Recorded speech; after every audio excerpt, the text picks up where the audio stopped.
Friday Night Football greetings from Panther Stadium, not in Benton, but in Cabot. It is time for Benton Panther football, brought to you by the Benton Football Network on 106.7 The Ride and live streaming on YouTube. This evening, it's the Benton Panthers and the Cabot Panthers. Benton's looking for their first win of 2019 after dropping games to defending champions in Class 7A Bryant and Class 4A Arkadelphia. Cabot, meanwhile, comes in 2-0 after victories over Pine Bluff and El Dorado. I'm Jim Gardner, joined on the Everett Buick GMC Panther pregame show by Terry Benham, Dio Vanucci, and the number one fan of the Benton Panthers, Freddie Reinhardt. Tonight's broadcast of Benton Panther football is presented by Everett Buick GMC and sponsored by Black Corley Owens & Hughes, Cornerstone Home Lending, Elliott Electric, Jones Heating and Air, ACDI, Farmers Bank and Trust, the Brent Houston for Circuit Judge campaign, Allied Glass, CDI Contractors, Glover Electric, Hamilton Family Dentistry, Riverside Grocery, Bank OZK, Smith Caldwell Pharmacy, Brian Eye Care, Saline Memorial Health System, Ashby Funeral Home, the City of Benton, Congo Fireplace and Patio, and First Security Bank. Terry, we are in a place where Benton came for the first time in 1933 and knocked off Cabot 65-7. How about a repeat of that tonight? I'd love to have another 65-7 game in favor of the Benton Panthers. You know, hey, it was great to have a weekend off, and certainly with the injuries that we've had in the early part of the season, it was great to give those guys a week off to get healthy, because this is going to be quite a test against the tradition and the talent of the Cabot Panthers. Traditionally a really good football program. They had a down year last year, but they're going tonight to even up their entire wins last year. And they've got a bunch of athletes that can get it done. Benton and Cabot meet for the 8th time all-time. Benton holds a 5-2 advantage in the overall series. Benton won last year 56-41 in a game where the defense was optional. 1,144 combined yards between the two teams, and one of the big Benton Panthers back this year, Terry, DeAnthony Harper, 226 all-purpose yards and 2 touchdowns last year. Yeah, man, no one's more excited to play Cabot than D-Buddy. I mean, he had a breakout game against Cabot last year, and you can be sure that Scott Reed is game planning all week on how to slow him down, but that may provide Jim some opportunities for some of our other playmakers, because if there's one thing about the Benton Panthers this year, we have a ton of playmakers that can play. They've just got to get the time for those plays to develop. One of those playmakers against Arkadelphia was Gavin Wells, 117 yards receiving and a touchdown. Also had 65 yards passing and a touchdown, and ran for 49 yards. Garrett Brown in 3 quarters of action before going out to injury. Garrett's back tonight, 9 of 14 passing for 190 yards and 2 touchdowns. And on the defensive side, Jaden Woolbright led the PDC with 12 tackles and a forced fumble. Brett Barbary, Dylan Burnham, and Bryce Gallagher with 9 tackles, and Austin Drury with his 3rd interception in just 2 games. Well, you know, as we mentioned earlier, Benton's kind of plagued by injuries in the early part of the season. When that happens, that gives opportunities for other guys to step up. You saw Austin Drury did that by stepping up and responding with his 3rd interception in 2 games. And now he's injured, and someone else has to step in for him.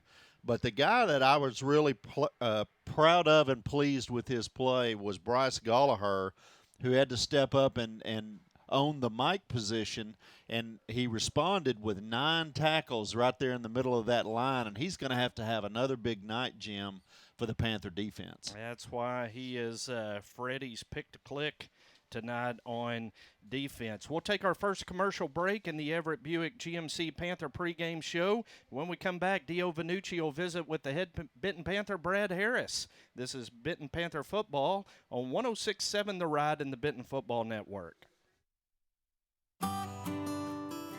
Family and community go hand in hand. That's why ACDI proudly calls downtown Benton our home, and why we are excited to be a part of this community. Hi, I'm Josh Lane, the team captain at ACDI. My teammates understand the importance of serving in the community, and at ACDI, we'll always make that a priority. We are proud sponsors of the Benton Panther football team and thankful to share our family with this great hometown. Go Panthers!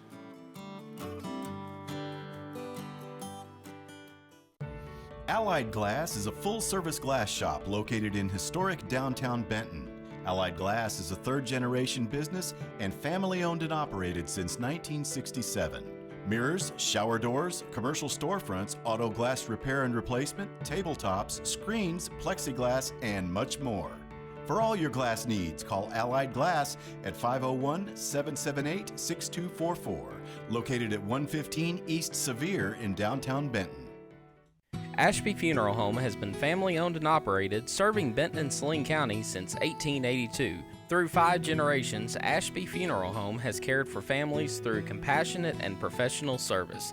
Ashby's provides all types of services for families in times of loss and grief. Their aim is to treat every family as they would treat their own. Ashby Funeral Home is located at 108 West Narrowway Street in Benton, and their phone number is 501-778-2544. Ashby Funeral Home, proud supporters of Benton Panther football. Any lasting structure begins with a good blueprint, and every good blueprint must be designed specifically for the people it serves.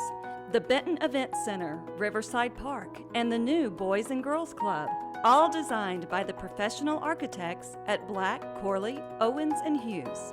They understand the Benton community and are a major part of our economic success. Proud sponsors of Benton Panther football and valued partners for our community. Welcome back. Dio Vanucci here with head Panther Brad Harris. So it's another meeting, second year in a row that we meet Panther on Panther tonight, but this time we're traveling to Cabot.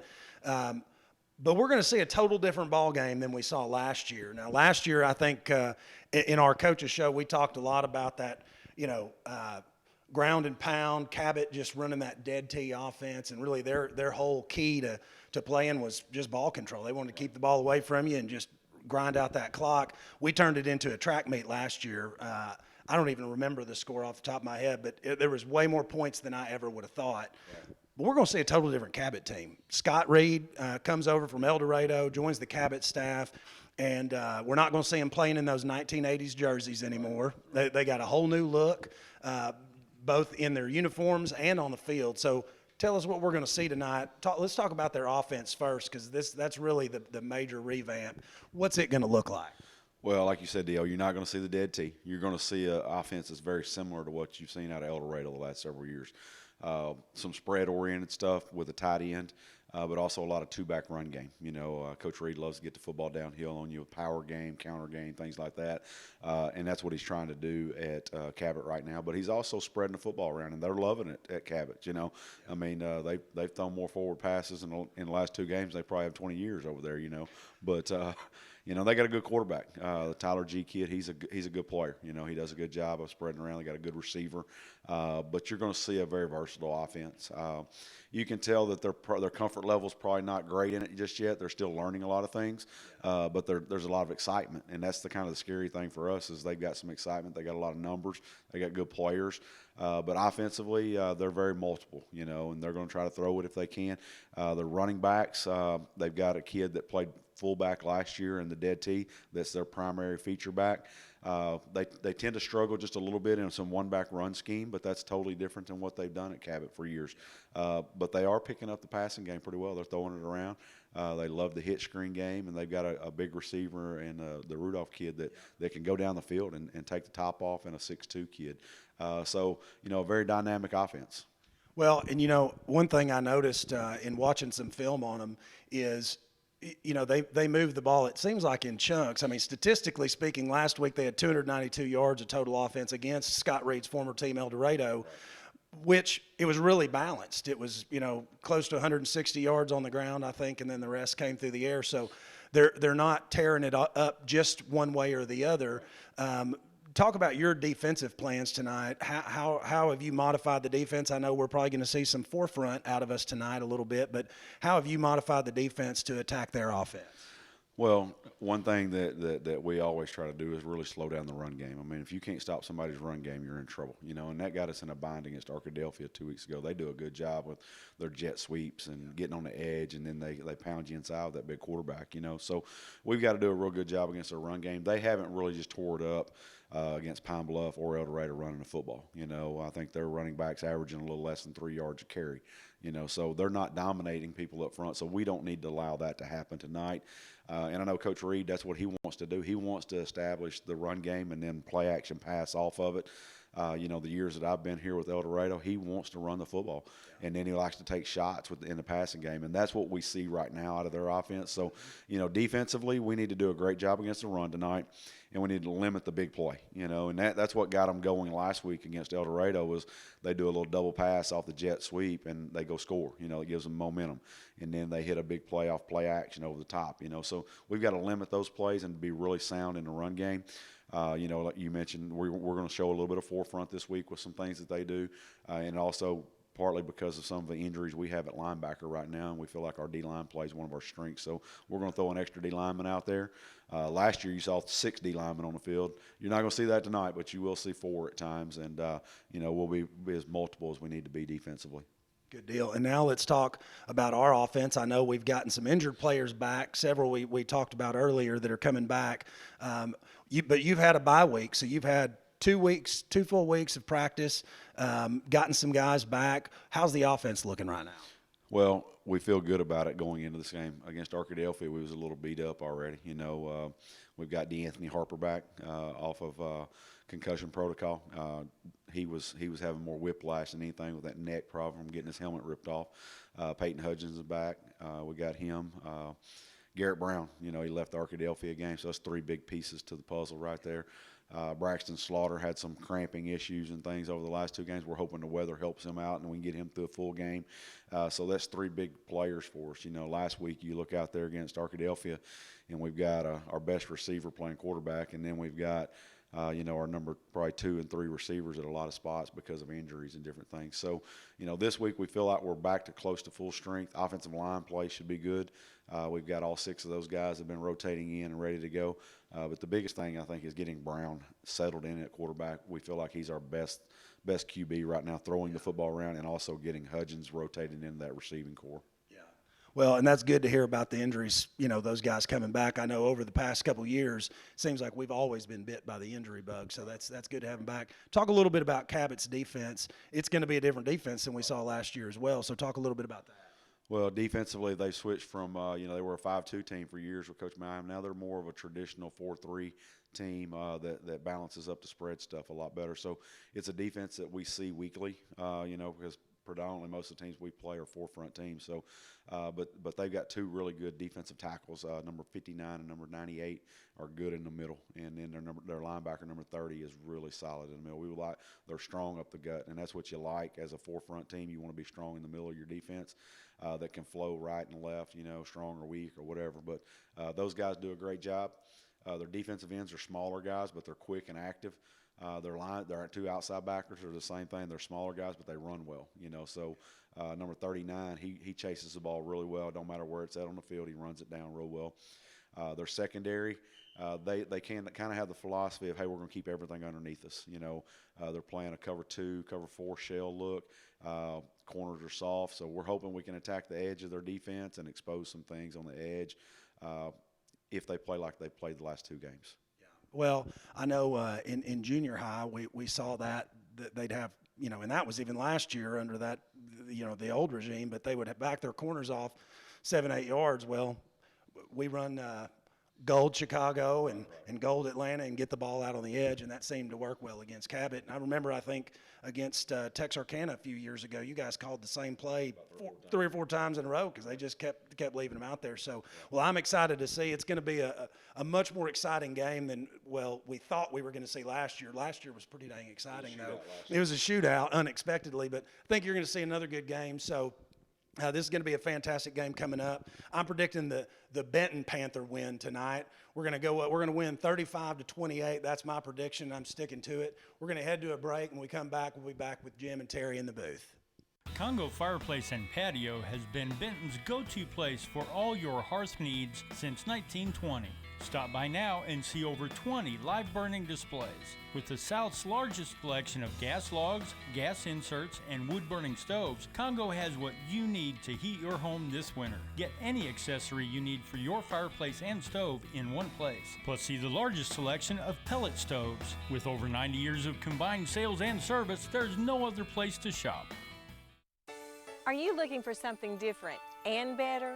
Then check out the all-new, redesigned 2019 GMC Sierra from Everett. The next generation Sierra has an impressive new look and more capability than ever before. You'll love Sierra's industry-leading new features, like the exclusive Multi-Pro tailgate. The new 2019 GMC Sierra. It's different and better, just like the buying experience at Everett Buick GMC and everettbgmc.com. We're extremely community-oriented in Benton, and that's the same thing that we have at Cornerstone. A lot of the things that Cornerstone enables me to do, the great experience that we provide, it allows the customer to focus on what's really important in their life and not just getting their loan. We're going to take care of that part so that they can get to watching their kids' football game or to that recital that's important to them, and that's what really matters.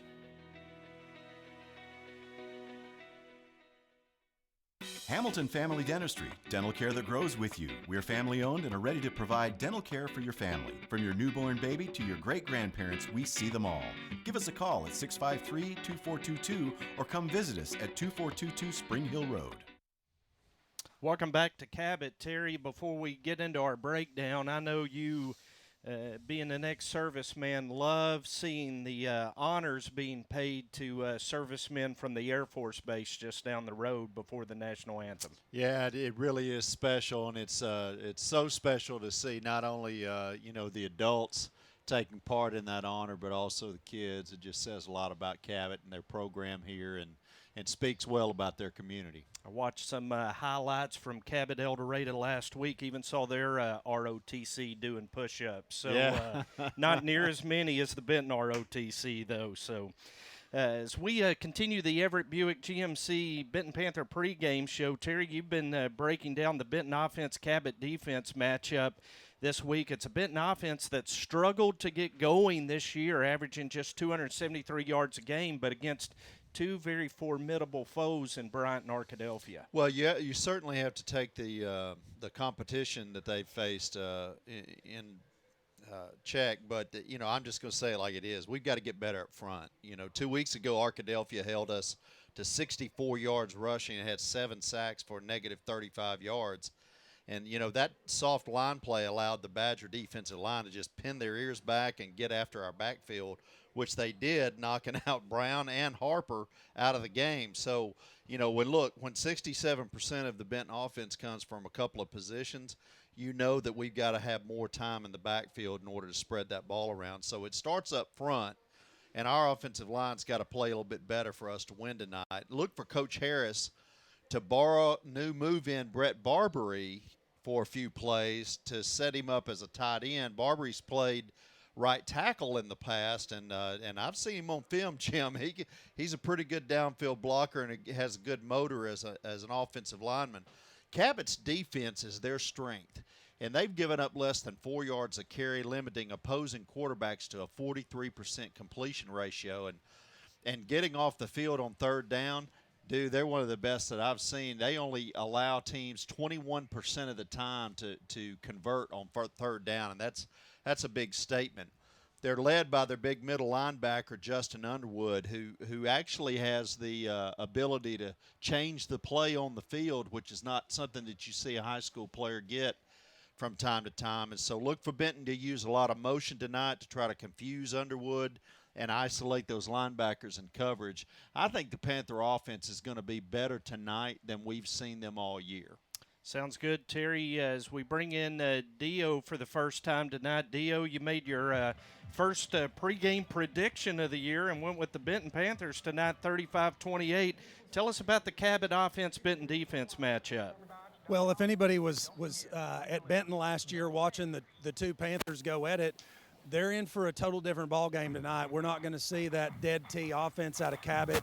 We're also not gonna see the 1980s jerseys. Those have been retired with the new coach Scott Reed coming in from El Dorado. So Cabot's got a new look with their uniforms, and now you're gonna see a new look on the field.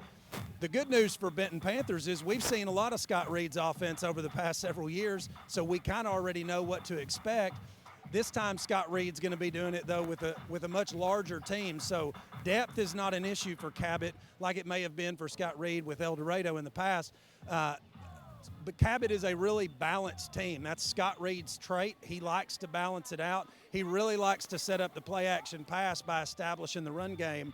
And so, you know, statistically speaking, the Benton defense has not looked so good in the first two games, allowing 408 total yards average between Bryant and Arkadelphia. Now, given we are talking about two state championship programs right there that we've played against, but we've given up an average of 212 yards on the ground and 196 yards through the air, while Cabot has averaged 128 yards rushing and 163 passing through the air, which doesn't sound like a whole lot, but if you look at Cabot's stats last year against Benton, 468 total yards, 457 of those on the ground, only 11 through the air.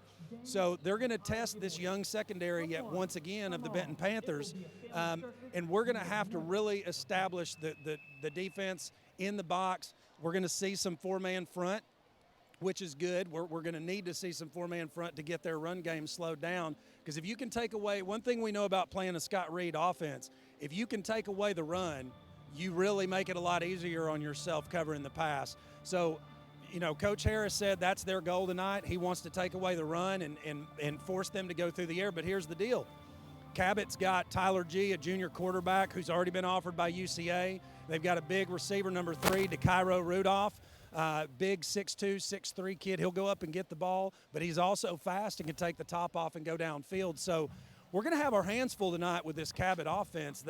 They're going to be something that we haven't really seen out of Cabot in the past. So look to see our secondary tested and a good test for our defensive line. Yeah, DeCairo Rudolph, 50% of their passes have been in his direction.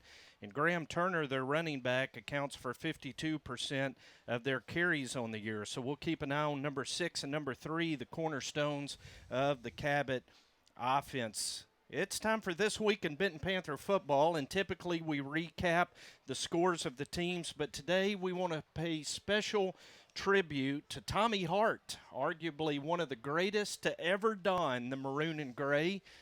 Tommy Hart passed away on Saturday after a courageous battle with leukemia and was memorialized today at Ashby Funeral Home. Tommy starred for the Benton Panthers in 1963 through 65 and led the 65 team to a 10-2 record, one of only 6 teams in Benton history to eclipse the 10-win mark.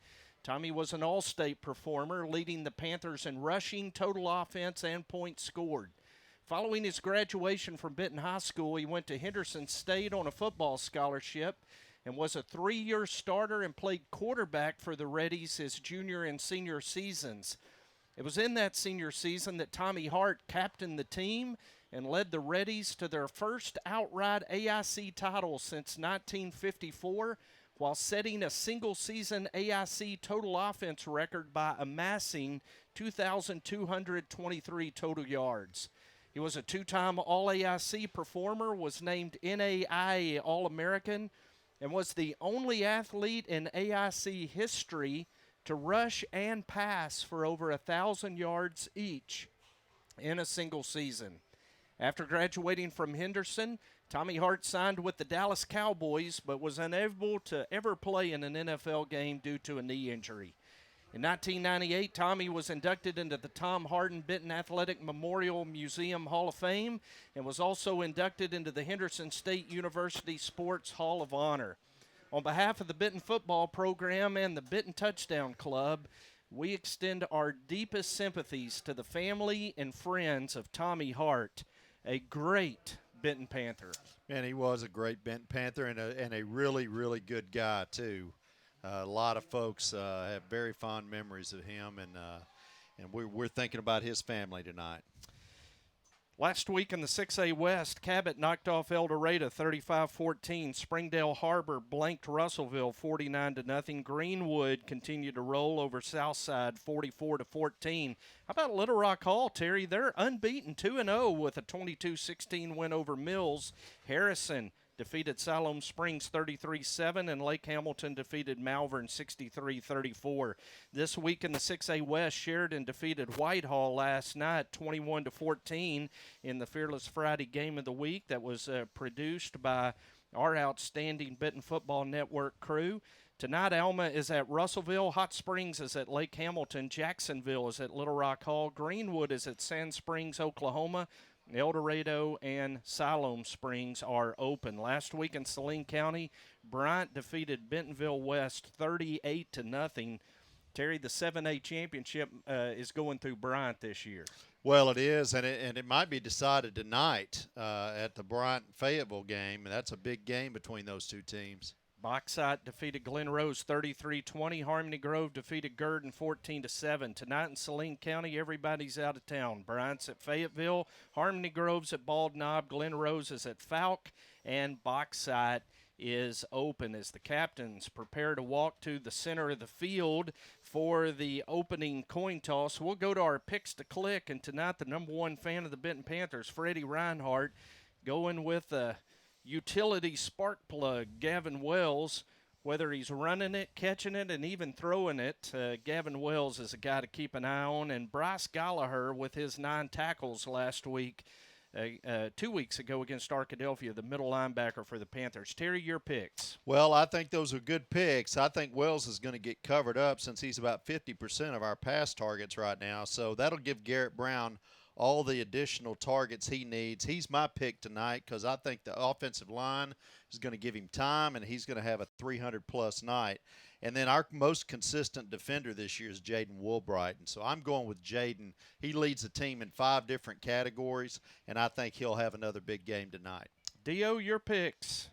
Well, on offense, I'm going to take DeAnthony Harper because, well, obviously he had such a huge game against Cabot last year, so I'm hoping that he can turn that back on. What did he have, 4 carries for 170-something yards against Cabot last year? Yeah, 178. I mean, that would be fine if he did something like that, tonight. But I'm just glad to see him back from the concussion. I'm glad we had the extra week off to get him ready, looking for him to have a big night on defense. I picked a guy that really hasn't we haven't called his name as much this year as we maybe thought we would.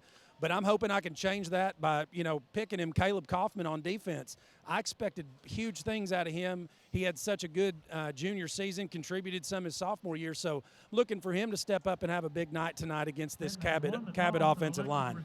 Dio, while we got you, how about giving us your big key to victory tonight for the Benton Panthers? Well, my key to victory is make Cabot play one-dimensional. You got to take away the run, force them to beat you through the air, which – is dangerous because they can do if we don't cover well, but we have to stop the run. Otherwise, they're going to get those big chunk plays on us.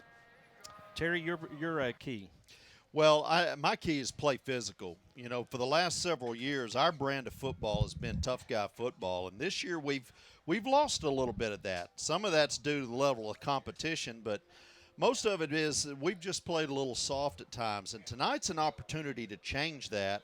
I think the Panthers are ready for that challenge, and we need very physical upfront play on both sides of the ball and use our size advantage, Jim, and the strength against Cabot. They're a good football team, but we are better than they are when we play physical. Benton Panthers have taken the field through the inflatable tunnel and the smoke provided by Independent Fire Extinguisher Sales and Service, located at 515 Bird Street in Benton. You can reach Randy Adney and Company at 778-4197. The captains for Benton tonight were DeAnthony Harper, Braxton Slaughter, Austin Jones, and Peyton Hudgens. Benton won the toss and will receive. The Benton Panthers will move right to left on your radio dial this evening. Captains for Cabot were Kyle McIntyre, Patrick Sharon, Hayden Matthews, and Jake, yes, this last name is correct, Terry, Jake Mowdy. Yeah. Familiar last name. That is a familiar last name. I think Grandpa is going to have a little bit of a weird night as a fan. Little divided loyalty for Grandma and Grandpa that are sitting about 3 rows beneath us here tonight at Cabot. Appreciate Everett Buick GMC for sponsoring the Benton Panther pregame show tonight of Benton Panther football on 106.7 The Ride and on the Benton Panther Football Network. Terry, we get to see the Panthers in those new road uniforms. Look sharp. Yeah, they do look sharp, and you can see the numbers, which makes me excited. Panthers in white pants, white tops. They've got a gray sleeve, maroon numbers, maroon helmets. That motion B on one side and the big Panther head on the other. Cabot in a new look. They're in red jerseys, red pants, black sleeve. A white number on the sleeve, a black number on the front and back, and the traditional Cabot helmet with an Alabama look, the single stripe down the middle and the uniform number on each side of the helmet. Rhett Thurman will kick off for Cabot, and he's got a big leg, 11 touchbacks so far this year. He's going to boom it down to the 1, and the Panthers are going to be able to bring it back. That's Andre Lane bringing it back. He's over the 30, bounces it outside. Andre's still going outside the numbers, and he's going to be pushed out of bounds at the 43-yard line. Late flag comes in, and Terry Benton's going to start on the Cabot side of the 50. Well, it's a good chance of that. I didn't see what the flag was. It may have been some contact out of bounds, but what a great return that time by Lane. Changing directions, getting across the field in another 15 to 20 yards just on that change of direction. And they're going to call a personal foul on Cabot, so 42 yards on the return for Andre Lane. You can tack 15 on top of that, and Benton Panthers are going to have it in Cabot territory to open, and Garrett Brown will be your Benton quarterback, 6'1", 190-pound junior, completing 55% of his passes, 3 TDs, no interceptions this season. He'll have DeAnthony Harper in the backfield. Peyton Hudgens is going to line up at a near side receiver. Braden Murdoch and Gavin Wells split far to the right. Harper motions out of the backfield. Brown going to throw on first down to Gavin Wells, and Gavin makes the catch down to the Cabot 35, a gain of 6. Well, that was a really good quick opener there, right across the middle. Got it down for a good 6-yard gain, which opens the playbook for that 2nd and 4. Austin Jones, Tristan Redd, Kobe Reeves, Kyrie Watkins, and Jesse Taylor are your linemen across the front. Braxton Slaughter has checked into the game at a wide receiver. Give to DeAnthony Harper. D-Buddy bounces off one tackle, lunges forward. They're going to mark him down at the 33, and it's going to leave Benton with 3rd and 2. Well, I'll tell you, this Cabot defense is really good up front, especially right there in the middle. When you challenge them in the middle, I mean, they're really, really strong. They're averaging about 3.8 yards a carry across the line, but when you go up the middle, it's much lower than that. 2 great interior linemen in Hunter Horka and Hayden Matthews. On 3rd down and 2, Benton brings in Brett Barbary at tight end to the right. Going to motion H-back Braxton Slaughter to the right. Give to DeAnthony Harper running right. Has the first down and more. Flag comes in. D-Buddy breaks a tackle. Now they're going to say he was out of bounds at the 23, but a marker lies at the 31-yard line, and a hold is going to wipe out the first down run. Well, that's a big penalty, too. That was not only a first down, but a really good gain and a nice run by Harper. Nice patient run by Harper. That time waiting for the block to get set and then getting it outside of it. Dio, that happened right in front of you. A hold wiped out that first down. Yeah, well, it was a pretty clear hold. Unfortunately, you can't dive on top of the guy when you throw him down by his jersey. They're not going to like that. Pay attention to these cornerbacks tonight, guys. If they continue to play soft like that, we're going to see a lot of underneath passing routes trying to take advantage of that separation that they're giving us. Yeah, Cabot secondary, good 8 yards off the receivers, safeties, 11 yards from the football. It's 3rd down and 10 following the penalty. Benton ball at the Cabot 41-yard line. Shotgun snap to Brown, fakes to Harper, throws, and it looked like a little miscommunication as he threw outside. Wells was looking inside, and the pass is incomplete, and it'll be 4th and 10.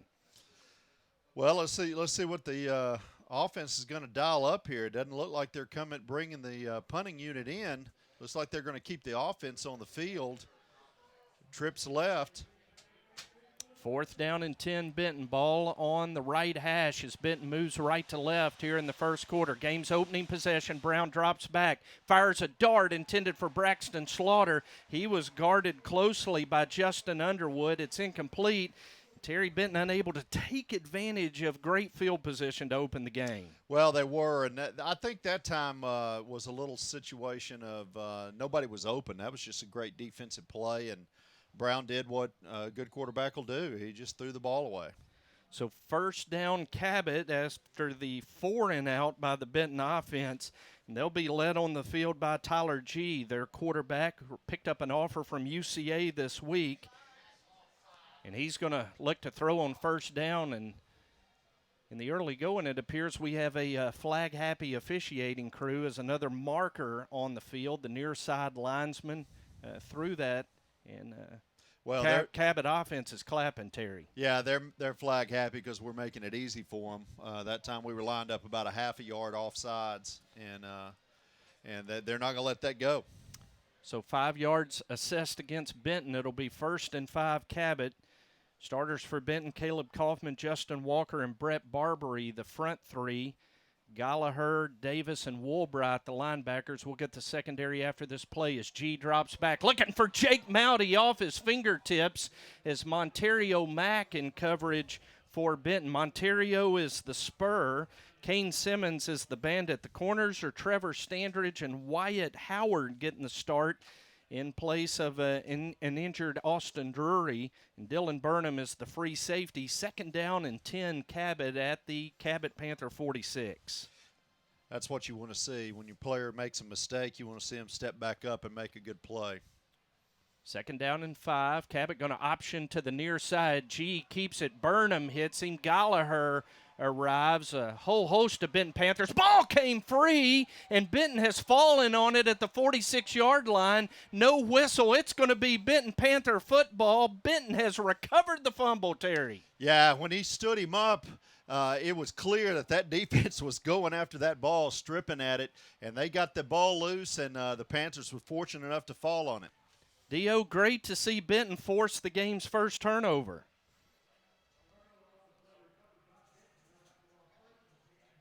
And we're missing Dio. It's 1st down and 10 for Benton at their own 46-yard line. Terry, you got to take advantage of this good field position this time. Well, yeah, and certainly a turnover. You want to always get points off of turnovers. As Wells and Harper in the backfield with Garrett Brown. Now going to motion Wells out of the backfield, give to DeAnthony Harper, and Harper runs into a brick wall at the line of scrimmage. No gain, 2nd and 10. Well, I'd say that just shows you how tough they are right there in the middle, and I think we got Dio back. Maybe Dio's seeing something. I can tell you right now that their defensive line is doing a great job of shedding that initial block. I mean, on that play right there, number 98, I don't have time to look at the roster to see who that is, but he just shed the block and met DeAnthony in the hole exactly like you're supposed to. Our offensive line is going to have to fit these guys and get them out of the way. Hunter Horka, 6'2", 255-pound senior defensive tackle on that last stop. 2nd and 10. Brown drops back, pressured, dumps it off. That's Peyton Hudgens on the catch, and Hudgens is going to scamper into Cabot territory and pick up the 1st down to the Cabot Panther 38. Boy, Terry, it looks good seeing Peyton Hudgens back on the field producing. Yes, it sure does, and that was a nice job by Brown, too, finding him underneath, dumping the ball off because Brown was about to take a sack that time, and he found a player underneath. It was Hudgens, and Hudgens got outside and got us 1st down. 1st and 10 Benton at the Cabot 38-yard line as Wells is going to motion to the right. Brown's going to roll to the right, has 3 receivers over there. Hits Gavin Wells, who makes a sliding catch at the 27. Good for 11 yards. And another Benton 1st down with 8:52 to go in a scoreless first quarter. And actually, I think that was Braxton Slaughter. On the catch, caught yes. That catch, yeah. And nice job for Braxton. He was a little bit behind him. He adjusted his body, came back for it, and made a really good catch. So look at the Panther offensive line. Tristan Redd had to limp off the field after that play. So Garrett Davis is going to check in and play right tackle as they move Jesse Taylor to left guard. See how the Panther offensive line adjusts on 1st down and 10. They give it to DeAnthony Harper. DeAnthony's got a crease, a 1st down, all the way down to the Cabot 15-yard line. D-Buddy running hard. Oh, man, nice, strong run by D-Buddy that time. D.O., he looked like a freight train running up there. He went beast mode. That's what I guarantee his mama's up in the stands right now hollering beast mode, because that's what that looked like. That's some Marshawn Lynch. That's what we need to see out of him tonight, playing tough. Fact. Casey Johnson is going to replace DeAnthony in the backfield. Benton's in the red zone, 1st and 10 at the 15. As the Panthers go to the corner of the end zone, Brown lobs it up, intended for Hudgens. Couldn't come down with it in the back of the end zone, incomplete. It'll be 2nd and 10. Benton at the Cabot 15. I like the play call. Brown got a little too much air underneath that one and missed just deep. But, boy, there was no way that anyone other than the receiver was going to catch that ball. Jaden Nash checks in at receiver for Benton on this 2nd down play. 8:03 to go in the 1st quarter. We're scoreless, but the Benton Panthers are threatening. Casey Johnson going to line up to the left. Brown gets the carry, and Casey hitting the backfield, able to fall forward and pick up 1 yard. Ray Spinks on the tackle for Cabot. It's 3rd down and 9. Well, they charged the left side of that line that time, and by the time Casey got the ball, there were already red jerseys in the backfield, and you're not going to get very many yards rushing that way. So 3rd down and 9, Benton, clock running at 7:30 to go in the 1st quarter. Slaughter going to motion to the right, give to DeAnthony running right, slips as he tried to make a cutback and is going to be down at the 12-yard line. Ball may have come free. Cabot saying it's their football, but it seems as though the officials have marked DeAnthony down at the 12. It'll be 4th down. And Benton's going to send on the field goal unit as Brian Araujo is going to come in to try a 30-yard field goal. Brian's got a good leg. He's a little inconsistent. This is a time for him to step up for his team. First field goal attempt of the season for Benton. Araujo, good strong leg, plenty of distance, but he missed it wide to the right. No good. And with 6:57 to go in the 1st quarter, we are still scoreless as Benton reached the red zone all the way to the Cabot 12 and unable to score. Cabot defense stiffens there in the red zone. Well, I just got one question, not questioning the coaches necessarily, but we go for it on 4th and 10 from our 50, and we try to kick a field goal from the whatever. We were at the 15, I think, at that time. I can't remember, but I don't know. I probably go for it there and punt. Anyway, just not what I would have done, but that's why I'm not a high school football coach. 1st down, Cabot. They bring it out to the 20 following the missed field goal, and Graham Turner gets the carry. And he is going to pick up 3 yards. That's right at his average, Terry. They give him the ball over 20 times a game, but he averages only 2.8 a carry. Yeah, he averages only 2.8 a carry, but they really like running him up the middle. And every time you see him pound in the middle, you know that you're about 2 or 3 plays away from a play-action pass. 2nd down and 7 for Cabot as Turner in the backfield with G. They send Mowdy in motion. G dropping back. He's got DeCairo Rudolph wide open at midfield at the 40. Wyatt Howard can't bring him down, and DeCairo Rudolph is gone. Terry, you called it, play-action pass that goes 77 yards from G to Rudolph, his 4th receiving touchdown of the season, and Cabot strikes first at 6-0 with 6:12 to go in the 1st quarter. Well, you can call it, you can prepare for it, but at the end of the day, those guys out there on the field have got to execute it, and they've been taught all week long for 2 weeks that Cabot likes to set up the play-action pass with that run up the middle, and we just didn't execute well. Rhett Thurman, who's perfect on extra points this season, drills that one. And Cabot has a 7-0 lead after a 2-play, 80-yard drive, 77 of that coming on a G pass to Rudolph. And Dio, the secondary really bit on that play fake. Rudolph was wide open. Well, and realistically, like Terry said, we should know that's coming. Cabot ran that play on the film I watched. They've run that same play 4 times in 2 different games. So, I mean, it's not like we haven't seen that exact play before. They pull Mowdy, they put him in motion, they run him, give a little eye candy, and they pull that safety up, frees up DeCairo Rudolph to get open in the backfield, and you got to keep these guys in front of you. You can't let anybody get behind you because Tyler G can throw it. I mean, he's another kid that can, like Garrett Brown, that can throw it 50, 60 yards in the air. So these safeties are going to have to get back and not let that stuff happen. So Red Thurman is going to kick off for Cabot. We expected him to put it in the end zone every time. His first one all the way down to the 1-yard line. And Andre Lane had a big 42-yard return. Let's see if Andre gets another chance. This time Thurman's going to kick it about 3 yards deep. And so the Panthers of Benton now are going to have to go 80. We saw Cabot do it. Terry, the Benton offense needs to return the favor. Yeah, they do. They've got the horses to do it, too. They've got a lot of weapons and playmakers on that offense, but the quarterback's got to have time. And then we've got to get that push up front, and we're just not getting the push up front. Got to contain those two defensive tackles and keep them from getting outside. If we can ever get in a one-on-one situation in space, I like our chances. And we see a key injury thus far to the Benton offensive line is Tristan Redd, a senior left guard, out. Jesse Taylor has moved over to take his place. Garrett Davis is in there at right tackle. They run behind Garrett Davis this time with DeAnthony Harper. And D-Buddy picks up 5 yards on first down. It'll be 2nd down and 5. Yeah, that was a really good run that time.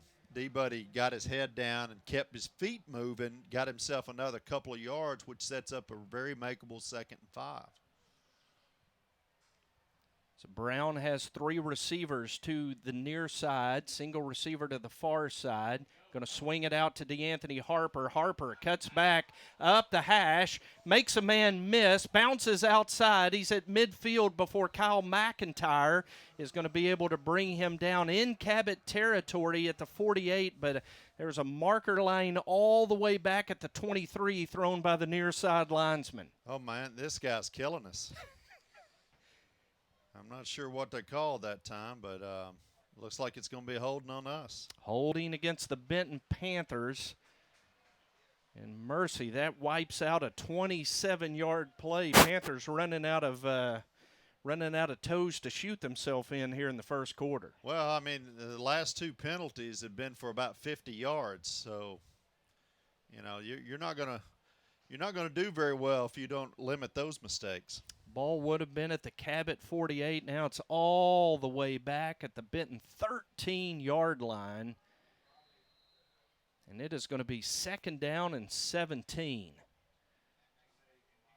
As Nash and Slaughter come to the near side, Wells and Murdoch to the far side. Ball on the near hash.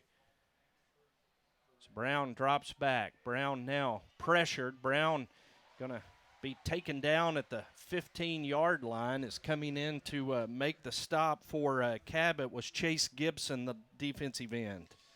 Well, and he got in trouble there. He had plenty of time that time. The offensive line gave him time to throw it. He just didn't have a receiver open, and those guys have got to recognize that clock in their head. And when it gets to a certain point, they got to start looking for their quarterback and get back and help him. 3rd down and 14. 5 minutes to go in the first quarter. Cabot leads 7-0. So Brown uncorks one deep, and that ball just overthrown.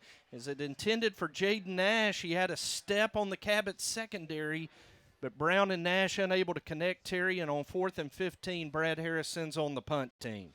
Boy, he did uncork one, but he uncorked it about 7 yards too far. That ball was a little bit too deep for Jordan Nash, who's got really good wheels to get underneath it. If he can get that straightened out and they get the timing right, I think they can find that pattern open. Brett Barbary to snap, Preston Barker to punt. The rugby punt to the far sideline. Takes a good Benton roll. DeCairo Rudolph is chasing it. Now he gets away from it, and Trevor Standridge will down it at the Cabot 35-yard line. Good punt that time by Preston Barker is going to put Cabot back at their own 35-yard line. So go down to Dio. Dio seems like the Panther offense kind of struggling to find a rhythm in the early going. Yeah, we really are. I mean, I'll be honest with you, aside from a couple of drives against Bryant and Arkadelphia, we've kind of been like that all year. And like Terry said earlier, it really starts with the offensive line really struggling to just to move these guys. You know, we don't need just 3 guys doing their job. We need all 5 at once, and that's kind of been the problem. There's movement all along the front line on Cabot's first snap of this possession. 4:44 to go in the first quarter. Cabot leading Benton 7-0. Question is, who moved first? Looks like Cabot did. They're going to say false start against Cabot. Back them up 5. It'll be first down and 15. Hey, we'll take all the help we can get at this point. Absolutely.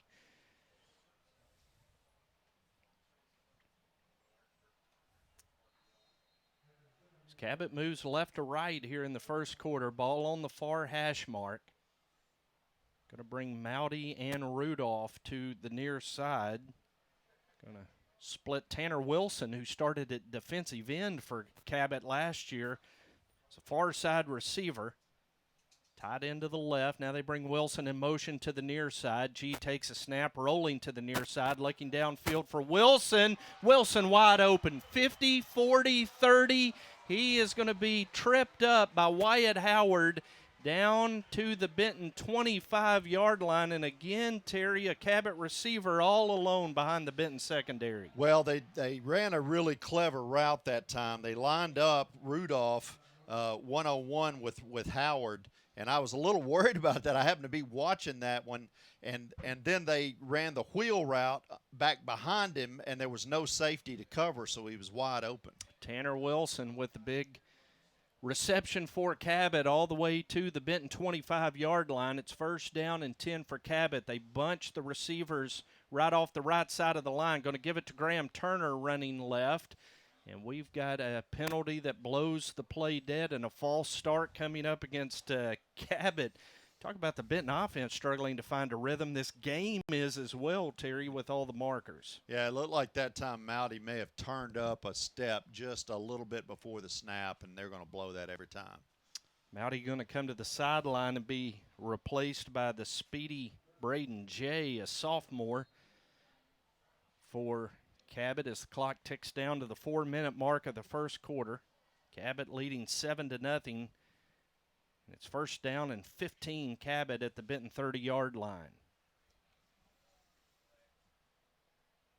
This Panther defense getting set. Cabot with 2 receivers to the left, single receiver to the right. They send the tight end in motion to the left. G dropping back. G going to throw. He overthrows his receiver. It was intended for Gage Morrow, the tight end. Incomplete. It'll be second down and 15. Well, Colin Simmons really broke on that ball well. And Kane, I said, I knew I was going to do it at some point during the year. He broke on it like his brother, but Kane Simmons really broke on that ball well. He saw it. It just too high for him to get to. Second down and 15 for Cabot following the incompletion. Again, they bunch 3 receivers to the right. Fake to the right, throw to DeCairo Rudolph, and Rudolph is gone. Trevor Standridge couldn't get him down, and Rudolph is in the end zone for the second time tonight. 5 receiving touchdowns already on the season for DeCairo Rudolph, and it is 13-0 Cabot. Well, that was just one-on-one. His guy, or he beat our guy, and he was one-on-one with Trevor Standridge, and they got a quick ball out to him, and he was able to convert it. Rhett Thurman on for the PAT. Jake Mowdy to hold for Cabot. It is up. It is good. And with 3:34 to go in the first quarter, it is now Cabot 14 and Benton nothing. And, boy, Dio, we got to find an answer for these big Cabot pass plays. Well, sadly, my key to victory is blowing up in my face because Cabot's been one-dimensional so far, and they're killing us.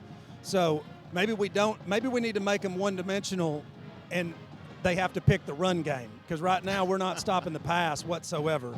So I don't know what Coach Wynn's over there doing or dialing up under that tent, but I can tell you the coaches are not really happy with our defensive or offensive performance tonight so far.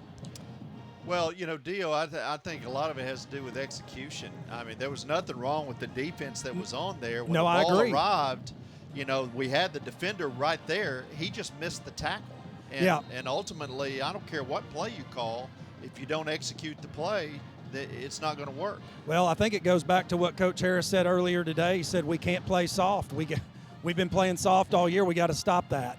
Brett Thurman's going to boom the kickoff out of the back of the end zone, and Benton will have it first down and 10 at the 25. Plays 65 yards for Cabot on that touchdown drive. Took just a minute, 10 seconds.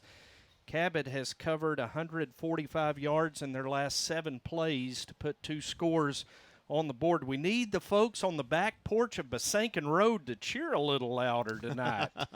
Benji down at the cabin.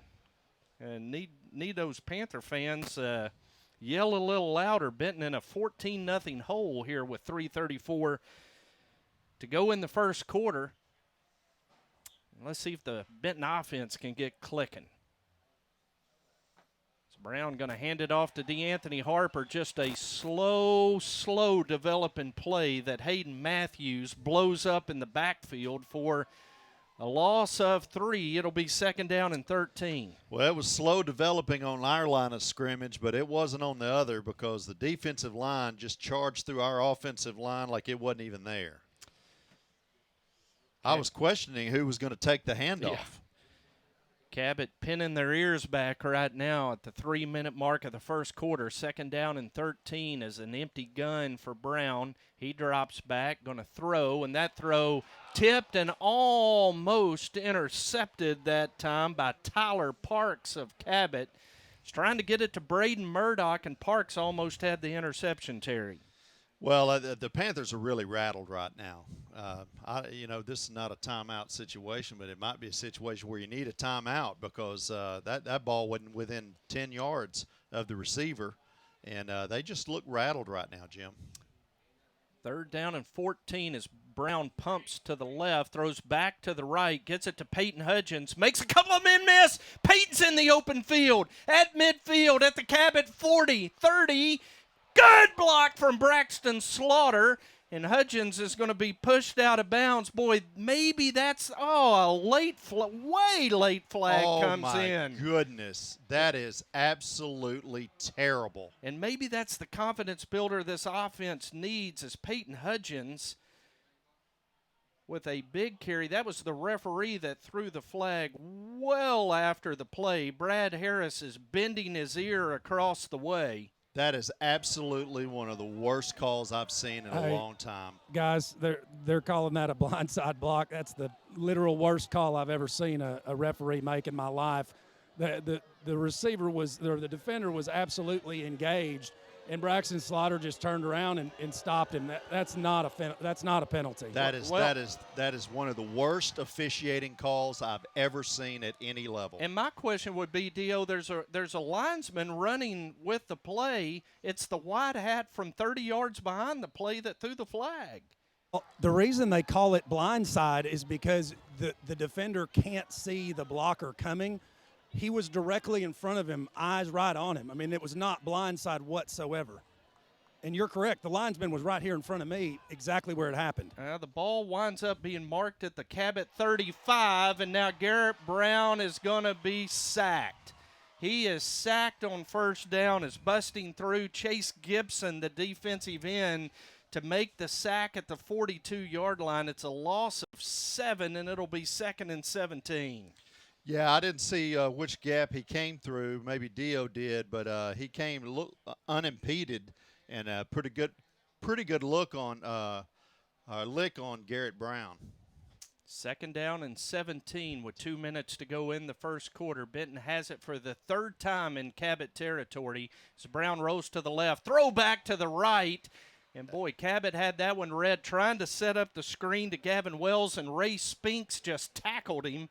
It'll be third down and 17. Yeah, because it's behind the line of scrimmage in a tunnel screen, you don't get a pass interference situation there. So third down and 17, Benton at the Cabot 42. Benton going to send 2 receivers to each side of the formation. DeAnthony Harper going to line to the left of quarterback Garrett Brown.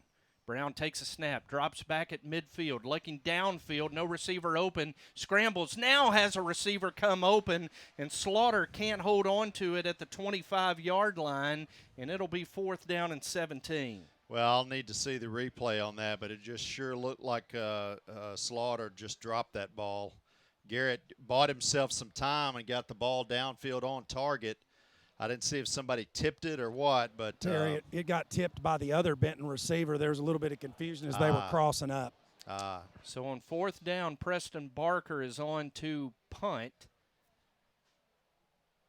And he's going to rugby punt it to the far sideline, gets a spiraling kickoff that goes right over Dio's head.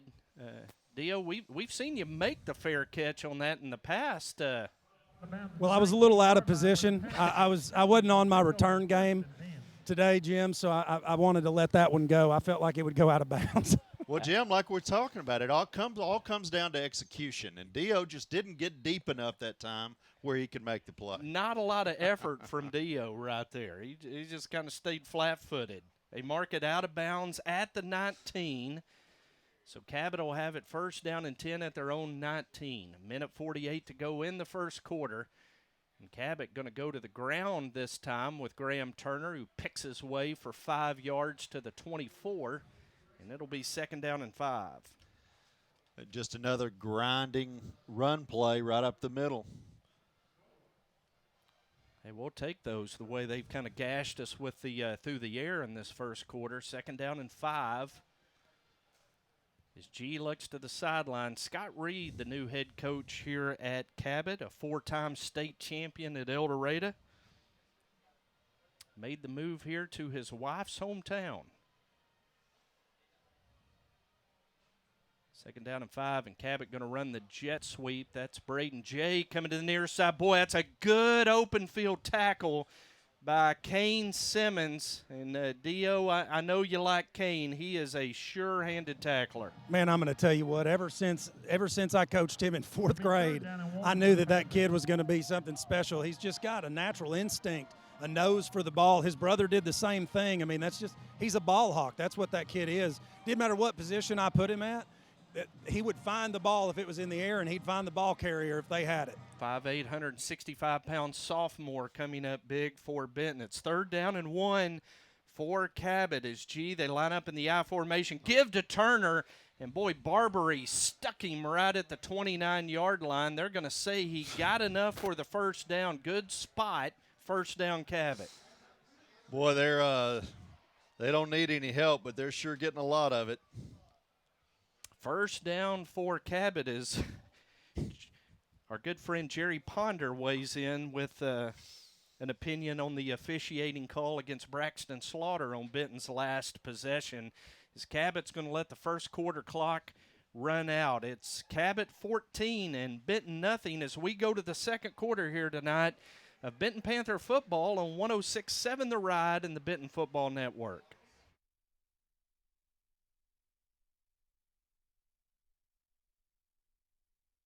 Jones Heating and Air, located at 520 Edison Avenue in Benton, specializes in residential, commercial, and new construction HVAC systems and offers 24-hour service. Jones is a proud supporter of Benton Panther Athletics, the Saline County Boys and Girls Club, and youth sports at Benton's Riverside Park. Find out more at jonesheatingandair.com or call 501-778-3324. It's Friday, so Panther fans are thinking about our friends over at Riverside Grocery. Everyone knows about their catering that's good as grandma's, but their breakfast and lunch are becoming a Saline County tradition. Deer season's just around the corner, and Riverside's also your headquarters for feed and game processing. So whether you're gassing up or grabbing those essential tailgating supplies, Riverside Grocery has everything you need. Drop by Riverside and start your weekend right. First Security Bank is Arkansas's premier financial service company, providing the most responsive, innovative, and secure financial solutions to its customers with exceptional service, First Security has 7 Saline County branches, including downtown Benton at 205 West Carpenter and the military branch at 1401 Military Road. First Security Bank, it's only in Arkansas as Cabot completes the pass to open the second quarter, but a flag against Cabot, a hold, is going to wipe that one out, and I'm going to mark Cabot all the way back to the 15 following the penalty fest that we've had here in this first half, Terry. Well, there's been a lot of penalties. A lot of it's been earned, some of it not earned. But both teams are just going to have to knuckle down and start executing and playing very tight and very clean football. Following the mark-off against Cabot, it'll be first down and 25. They mark it back at the Cabot 15-yard line. They bring Morrow, the tight end, in motion. Give it to Turner, coming wide to the near side, breaks a tackle, and now Turner's going to be forced out of bounds by Dylan Burnham at the 25, giving 10. It'll be second and 15. Well, it was a good play by Cabot that time. Another missed tackle on the outside, and that's going to get somebody some bench time. Cade Clark going to check in at cornerback. Cade been nursing an injury. Good to see him back out there, the speedy senior. Lines up at corner to the near side on second down and 15. G drops back. Now going to roll, scramble, throw to the right. Going up to receive it was Jay. Ball bounces up in the air, and Montario Mack has it. He's going the other way for Benton, and Montario Mack picks it off, and Benton's going to have it for the 4th time in Cabot territory at the Cabot 30. Great interception on the deflection, Terry. Absolutely, and that's exactly the play that the Panthers needed in order to put that first quarter behind them. Montario Mack, there was a collision when the ball arrived, and he just kept his eyes on the ball and made a great play on it, intercepted, and then got back down the field for a really big return for the Benton Panthers. Dio, the 4th time Benton's been in Cabot territory. It's time to cash in. It is time to cash in. Here's what I want to know.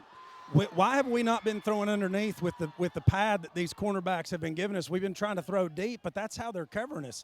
Let's use Peyton Hudgens. Get him the ball right now. I guarantee he can make 24 miss. Corners are given about an 8-yard cushion as Benton's going to throw it underneath to Gavin Wells. Gavin juking and jiving up the numbers down to the 20-yard line. Inside the 20, it's going to be enough for a Benton first down, Terry, in the red zone at the Cabot 19. Yeah, that time there was a little bit of a wrestling match over the football, but I got news for the red shirts. You're not going to wrestle that ball away from Gavin Wells.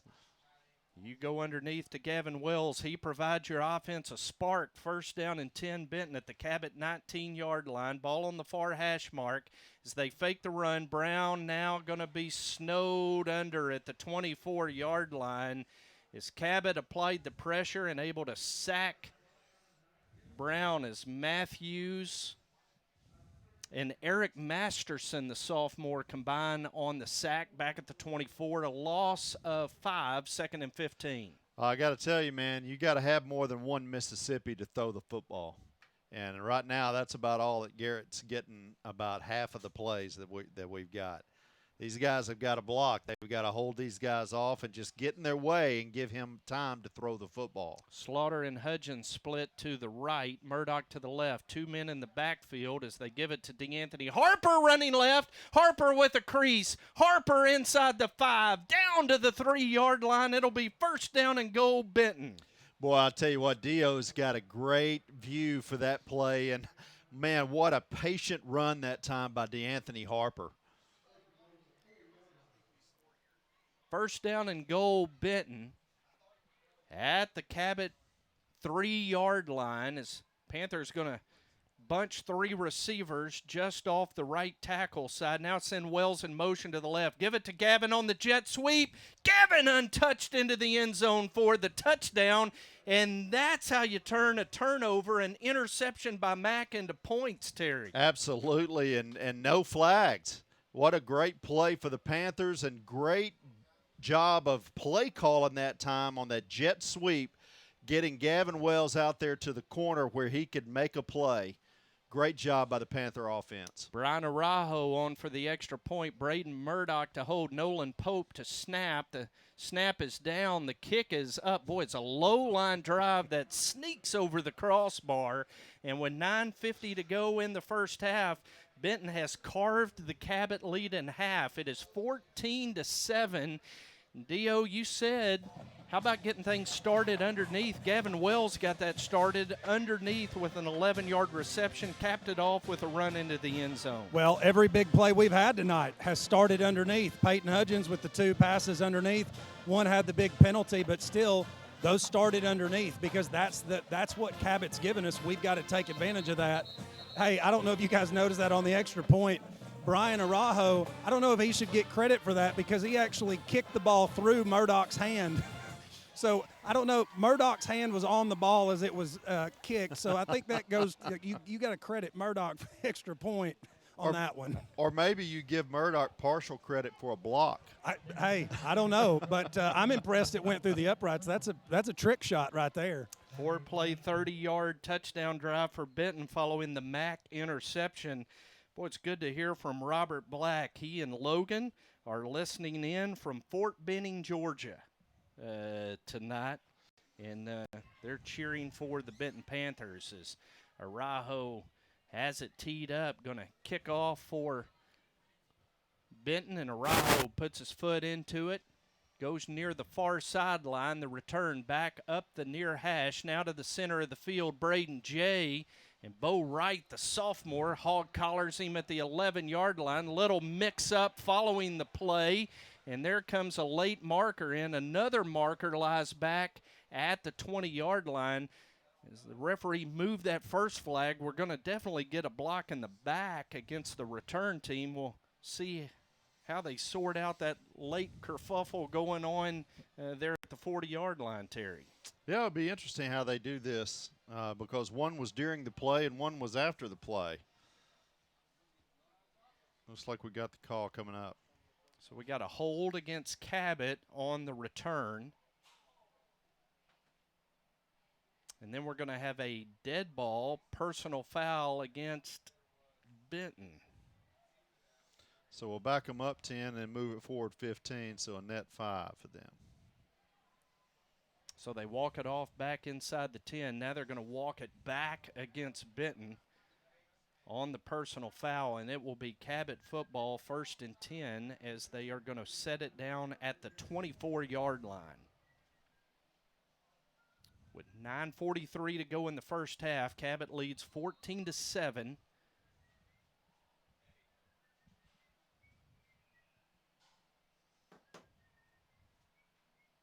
This Cabot offense will scrimmage 76 yards away, ball on the near hash. Tyler G takes a snap, gives to Graham Turner running to the near side. Turner is going to be tackled by Dylan Burnham. Boy, we're calling the safety's name a lot in run support, Terry. Able to bring Turner down after a 4-yard gain. Well, you're calling it because consistently this year, the second level is where we're making the vast majority of our tackles. And that's just the way it's turned out this year.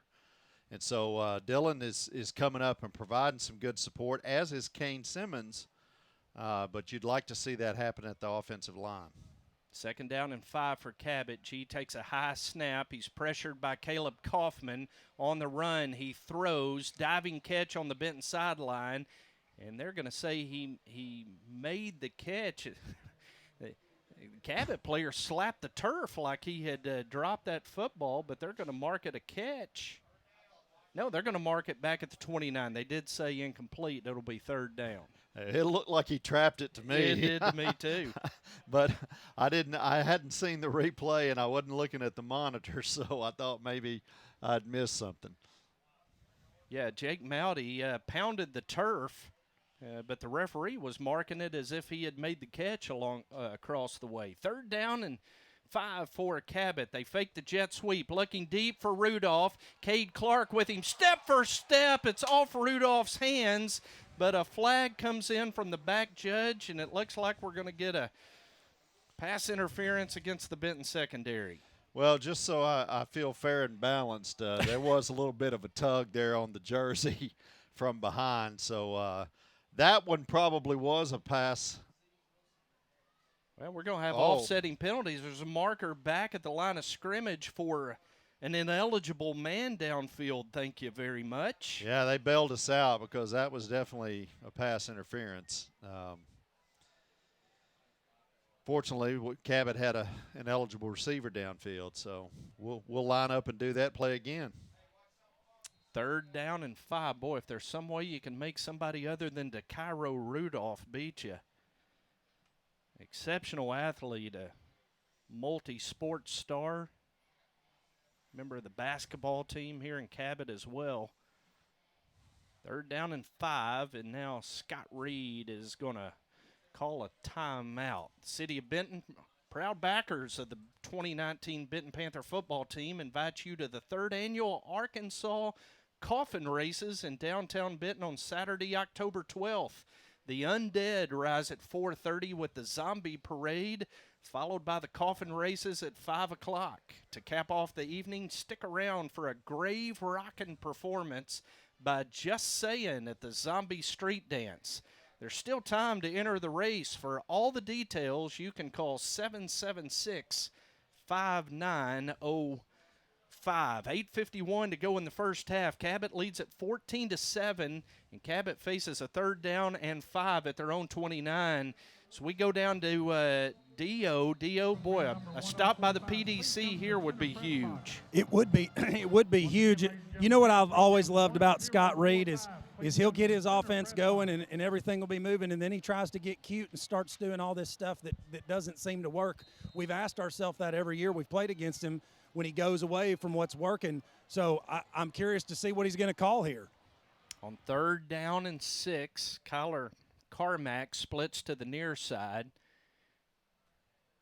Rudolph not on the field as they throw for Mowdy. Kane Simmons in coverage. Mowdy can't come up with a catch as Kane was beating a path to his doorstep. It's incomplete, and it'll be 4th down and 5 for Cabot at their own 29. Yeah, Simmons had good coverage that time, and Mowdy got a good cut on him, which bought him 3 or 4 steps on him. And so he was open, but the pass wasn't there, and he couldn't bring it in. Panthers are going to get the football back. Rhett Thurman averages 39.1 per punt, and he booms a spiral that's going to back Gavin Wells up inside the 30. Wells makes a couple of miss and going to return it. Boy, that's an exciting 8-yard return, Terry. Man, that went about 5 different directions in 8 yards. Good job by Gavin getting the ball upfield. Thought he had a crease there for a second. Yeah. But it closed quickly. That little guy can make his own creases. They're going to put it down at the 36. That's where Benton will have it 1st down and 10 with 8:34 to go in the second quarter. Boy, a 64-yard drive here would even this thing up. Let's go Benton offense. 1st down and 10. So Brown's going to motion Wells out of the backfield. Give it to DeAnthony Harper. And, boy, as soon as he takes the handoff, Terry, he is hit in the backfield by Hayden Matthews. Hayden Matthews, the 6'2", 245-pound senior defensive tackle, was waiting on that one. Dropped D-Buddy for a 1-yard loss. Yeah, and he's a big guy, too, 6'2", 245. I mean, he's a load up front. And right now, our offensive line just doesn't have an answer for him. 2nd down and 11. Ball in the center of the field. 2 receivers to each side. Now Harper motions out of the backfield. Brown from an empty gun throws. Slaughter open in the center of the field. At the 30, at the 20, at the 10. Braxton Slaughter, touchdown Panthers. That's 65 yards. Garrett Brown to Braxton Slaughter for the score. And Benton is within 1 at 14-13. And just like that, they found themselves. That's exactly what we've been talking about, is finding that person that can step up and fill the gap and be the other weapon in that offense. And that time, Garrett Brown found him. Braxton Slaughter ran it all the way to the house. Huge play for the Panthers. Arajo on for the extra point. Murdoch with the good hold, and Arajo bangs it through. And with 7:47 to go in the first half, the Benton Panthers have scored twice in the last 2 minutes and 3 seconds to tie this ball game up at 14. Dio, that's the big play offense that we have grown accustomed to out of Justin Ray's play calling, and Braxton Slaughter and Garrett Brown produce. Well, let me just repeat a word that Terry said all night: execute. Yeah. We've been calling. It's not that we haven't been calling good plays, but we just finally executed one. Yeah. You know, I mean, football's not easy. We play against a defense that's trying to stop you from completing, so you just got to man up and make the catch sometimes. Braxton Slaughter doing a great job, exactly like a senior should, catching it and then taking it to the house. Who knew he had wheels like that? A dude that big, he turned it on, didn't he? I was just about to say, not only did he make the catch and not only did he find some space, but he turned the wheels on. That's the best I've seen Braxton run after catch. That was shades of his freshman year when he led the team in receiving touchdowns. And they put a little beef on Braxton to put him at that H-back spot in high school. But great touchdown for Braxton Slaughter. As Brian Arajo is going to kick off. Good kick from Arajo. Drives the return man back to the goal line. That's Braden Jay over the 20-25. Good tackle on special teams that time by John Durst for Benton at the 26-yard line. But I love that last touchdown play design. Slaughter wide open in the center of the field. Yeah, he sure was. I think I didn't recognize because I really wasn't trying to look, but I think they were in the cover two, and he just split it right down the middle, and then he was able to outrun the two safeties for a fantastic touchdown. So it is 14-14 as the Cabot offense jogs out to the 27-yard line, and Cabot's going to open this drive with 3 receivers split to the wide side of the field, single back in the backfield, tied in to the far side. Swing it out to Jake Mowdy, and Montario Mack read that one perfectly. Mowdy makes the catch, and Mack drops him for a 2-yard loss. Hey, that's as good a one-on-one play as you can make right there. Fantastic job by Montario Mack, breaking up on the ball and then wrapping up and getting the tackle. Ran the bubble screen, and Montario read it perfectly. Montario has come up big in this second quarter. An interception, big tackle for loss. It's 2nd down and 12 for Cabot at their own 25-yard line. G goes under center. Cabot in an eye. Pump fake. Now G throws short of Rudolph. It is incomplete, and it'll be 3rd down and 12 for Cabot. Yeah, Woolbright almost got an interception that time. He missed it by a step or two, but this is a big down for the Benton Panthers. They can get this ball back with enough time. There's enough time for them to get down and take the lead going into halftime. Plenty of time. 7 minutes to go in the second quarter. We're all knotted at 14. Is Cabot on 3rd down and 12? Will take the snap. Woolbright rushing. G throwing. Has Rudolph. Rudolph is going to be tripped up at the Benton 30-yard line by Kane Simmons. But Rudolph, kind of showing shades of Braxton Slaughter, gets open in the center of the field, Terry, and it's a big 3rd down conversion for Cabot. Well, you see why so many colleges are looking at him right now. I mean, he's got great size. Looks like he's cramping up a little bit, but he's got great size, but it's the speed that separates him, and we're just having a hard time handling that speed deep. 46 yards on the pitch and catch. 1st and 10 Cabot at the Benton 29. So they go back to the ground with Graham Turner, and Turner is going to fight for 3 yards down to the Benton 26-yard line. Montario Mack, Jaden Woolbright, and on the tackle for Benton, it'll be 2nd down and 6 for, make it 2nd and 7 for Cabot at the Benton 26. That was a great play that time by Jaden Woolbright. He gets an assist on it, but he got off of the block and was able to slow the runner down. So they run the sweep to the near side. Look who's in on that tackle. I tell you, Montario Mack, have yourself a quarter as he drops Turner for a loss back at the 31-yard line. It's going to be 3rd down and 12. Cabot, now they're going to mark him at the 29, 3rd and 10. Man, that was another great play by Montario Mack coming up on that little short run. But I mean, running into that short of the field, it's a little bit of a surprise, Jim. Yeah, option to the short side. Benton read it well on 3rd down and 10. Cabot. Now Scott Reed going to call a timeout as Cabot having a hard time getting lined up right. DeCairo Rudolph was on the sideline. Carmack replaced him, and Scott Reed forced to burn a timeout. Brian Eye Care, a primary care optometric physician's clinic, provides comprehensive internal and external ocular health exams. Dr. Brian Armstrong, the immediate past president of the Arkansas Optometric Association, and his staff are located at 2900 Horizon Drive, Suite 15 in Bryant. Brian Eye Care, helping you see eye to eye with your doctor. It's 3rd down and 10 for Cabot. And Dio, I think if I'm Bobby Wynn, I'm telling my defense, keep your eye on number 3. Absolutely. Well, we've seen tonight exactly what we saw on film from Cabot the first 2 games. You know, they don't really do a lot on the ground. They just use their ground game to keep your secondary honest, and then they hit you for that big play. Just like we saw when they had the 3rd and long just a minute ago and they threw it to number 3. Exactly what you just said. They're about to dial it up to get it to him again. 3 is lined up to the near side. They motion Mouty far side. G's looking that way. Throws to Mouty. Bounces off a tackle. Now he's going to be tackled by Kane Simmons at the 10-yard line. So they use Rudolph as a decoy, throw it to Jake Mouty, and pick up the 1st down to the Benton 10-yard line.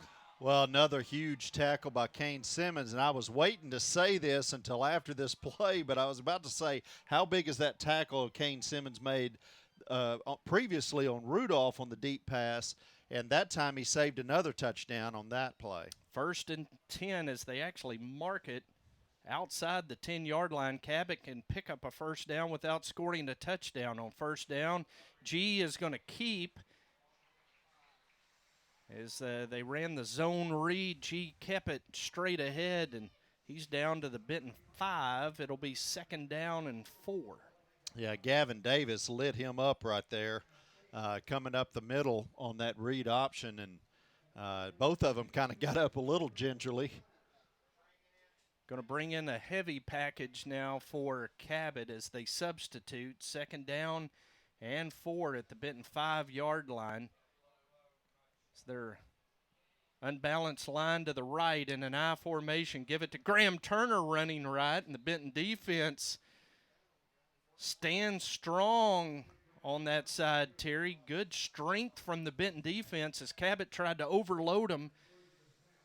Turner picks up just 1. It'll be 3rd and 3. Well, this is a big down for the Panther defense. I mean, obviously you want to keep them out of the end zone, but, you know, one of their strengths is their special teams, and so you have to assume that they are in good position to come away with 3, but holding them to 3 right here would be a big win for this defense. See if the Panthers can do it on 3rd down as Mack pressures, forces G to throw it before he was ready. It's incomplete, and it'll be 4th down and 3 at the Benton 4, and Scott Reed's going to send on Rhett Thurman in the field goal unit. And Terry, it's the pressure from Montario Mack that forced G to get rid of that one too quick. Yeah, sure did, and you'd sure like to see some penetration right here on the front of this line. Try to distract that kicker a little bit as he's going in. See if we can't hold him to no points. Gavin Hemphill will be the snapper. Jake Mouty to hold. Rhett Thurman to try a 21-yard field goal. Ball in the center of the field. Thurman with plenty of distance, and it is good with 3:36 to go. Cabot has regained the lead at 17-14. Dio, I want to go down to you as Colin Yandell checked in on that defensive line down there in the red zone and really did a good job of plugging the hole on that goal line stand. Absolutely. It's nice that we have the luxury of being able to sub in and not really have a drop-off. As the rain starts to fall here at Cabot's Panther Stadium, I'm curious to see if that changes anything, as Cabot's done most of their damage through the air tonight. So, which I guess we have too, but we've been doing it on a lot shorter passes. need to see if we can keep DeAnthony going, because DeAnthony's had some big plays. I mean, his aggressive run, after the interception really kind of set up that Gavin Wells touchdown on the next play. So need to see him get going again on this. With 3 minutes left, still got time to run the ball. Rhett Thurman is going to kick off for Cabot. Andre Lane and Jaden Nash back deep to receive for Benton. As Thurman going to kick it deep, and boy, deep into the back of the end zone. The superintendent of Cabot Schools has a son with a strong leg, Terry. He sure does. I can think of a few college teams that could use a leg like that. He's consistently hitting the back of the end zone, and man, that's a real weapon when you have the ability to do that. We've had a couple of kickers in the past that could do that. Force a team to go 80.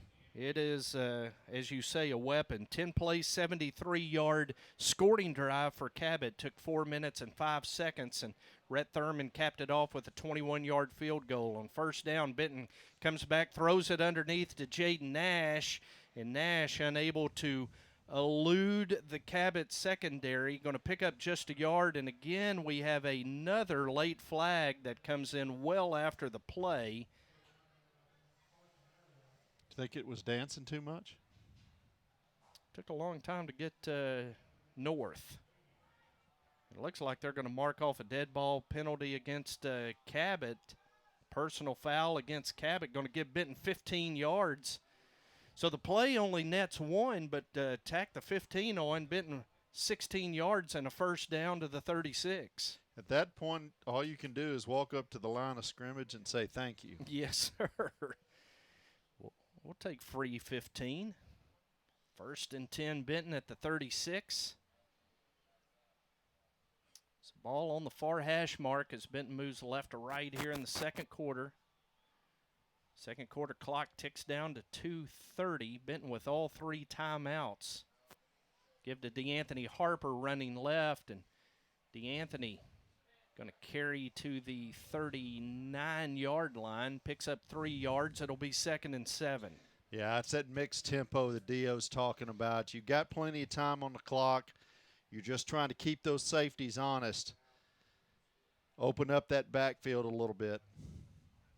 Hudgens and Wells split to the near side. Andre Lane is in there at receiver to the far side. Going to throw to Hudgens, and Hudgens unable to hold on to it, is getting a paw up in the air. Preston Kiahi, and I think that might have distracted Peyton a little bit there, Terry. Peyton unable to haul it in. It'll be 3rd and 7. Yeah, I think Peyton was trying to look to see where he was going before he had the ball. There's a lot of jawing down there on the field too. Yeah, we've seen multiple personal foul penalties in this first half. 3rd down and 7 with 2:01 to go in the second quarter. Cabot leads at 17-14. Benton with trip receivers to the near side. Now motion Wells to the far side. Brown with a run fake, rolls out, throws a sliding catch by Braden Murdoch at the 49, and Benton converts the 3rd down. That's first down Benton. Man, it's a big-time throw, too. Threw on the run and had it low where only the receiver could get to it. Has a great job of Murdoch getting down underneath that ball and making the catch. Benton needed 7, gets 10, and it's first down at the Benton 49-yard line. As the clock ticking down to 1:35 to go in the first half. Brown going to hand it off to DeAnthony Harper running left. Bounces outside the numbers. Stiff arms a man. DeAnthony going to be bumped out of bounds near the stick. Another flag comes in. It's going to be another 15. Harper was bumped out of bounds at the Cabot 41-yard line. Probably going to add 15 onto that one. He was two steps out of bounds when the defender hit him, and that's just an undisciplined play. Dio, that's 30 free yards on this drive. Well, Cabot's done that all night. The first Andre Lane on the first kickoff return, the guy hit him and then tried to roughhouse him. I mean, this Cabot team's got a different little attitude without Malham as their coach. So I don't know if it's helping them tonight or not. First down at the Cabot 25, and now a false start against Benton will back the Panthers up to the 30-yard line. It'll be first down and 15. Now, in fairness, we saw a lot of personal fouls last Friday when Cabot and El Dorado played. Yep. A lot of markers thrown after the play. We've seen that again tonight.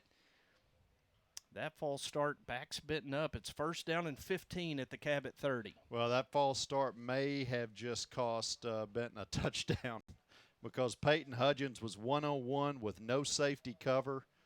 Got it again over here to the near side, Terry, on 1st and 15. They faked to DeAnthony Harper. Brown lucky, now pressured out of the pocket. Scrambles, throwing for Gavin Wells, and Gavin had a step on the cornerback, Houston Wiley. Wells just off his fingertips at the goal line. Well, Brown did a good job of buying some time, extending that play a little bit. And what a great throw off of really the wrong foot across his body, and still almost made the throw perfect. Just a little bit too far. Cabot able to get pressure on Brown that time. 2nd down and 15 at the Cabot 30-yard line. Empty gun. Brown drops back, looking, throwing. Braden Murdoch has it go through his hands at the 20-yard line and incomplete. It'll be 3rd down and 15. Braden's got to make that catch. Yep. That's an easy 1st down. He's got to make that catch. You can't drop those. So 3rd down and 15 for Benton at the Cabot 30-yard line. Cabot leads at 17-14. But Benton on the move. See if they can come up with a 3rd down conversion. They've converted once on this drive. See if they can do it again. An empty gun. Brown drops back. Has time. Throws. Catch made. 1st down Benton. They went right back to the exact same play, Terry, to Braden Murdoch, and he has it inside the Cabot 10 down to the 5. Braden's got to make that catch. He did. And he made the catch, and it was a 1st down. How about the faith of Justin Ray to go right back to it? 1st down and goal, Benton at the Cabot 5-yard line. Benton goes in a hurry, swings it out to Gavin Wells in the end zone. Touchdown, Gavin Wells, with 57 seconds to go in the 1st half, and the Benton Panthers are in the lead, Terry, 20-17. Man, that's what you want to see from a football team. Golly, you're down 14-0. They just seem to be putting a hammer on you. And then all of a sudden you make a couple of big plays and everybody starts believing again, and they come right back and take the lead before half. Brian Arajo on for the extra point. It is up. It is good, and Benton leads it by 4. It is 21-17 Panthers with 57 seconds to go. And how about 2 big 3rd down conversions on that drive? Oh, yeah, absolutely. Against a defense that's been holding the other teams to only 21% conversion. I mean, that's a really, really big statement about Brown, his receivers, but also that offensive line that struggled this year, but they're finding enough ways to give their quarterback time to make plays downfield, and that is looking good for the Panthers. Dio, I've got to believe a 21-3 2nd quarter has that Benton sideline excited. The mood over here is completely different. When we were down 14-0, even when we were down 14-7, the mood over here was like, here we go again for a minute. But I don't know if it was the big play, Montario Mack coming up with the interception. I mean, it could be I think Braxton Slaughter's quote-unquote blindside block penalty may have lit a fire under these folks because they've been playing on fire ever since then. I think you're right, Dio. 21-3. Benton has outscored Cabot in this 2nd quarter. As Arajo kicks off, that's going to be fielded by Jay. He returns it to the center of the field. Montario Mack hits him. Now Jay breaks it back toward the center as he came to the near side, and he's going to be tackled by Gianni Vanucci. Boy, that's good coverage by Benton as they drop Jay at the 17, Terry. That's right. Anytime you can keep the return inside the 20-yard line, that's a good turn. It looks like there's somebody hurt on the field. That's DeCairo Rudolph. Oh, no. And DeCairo Rudolph face down on the turf as he's immediately checked by the Cabot training staff. He was cramping up earlier, and it may be just cramps. But when I first saw him, his leg was turned a little weird, and I was a little bit worried about him then. It looks like he may still be cramping.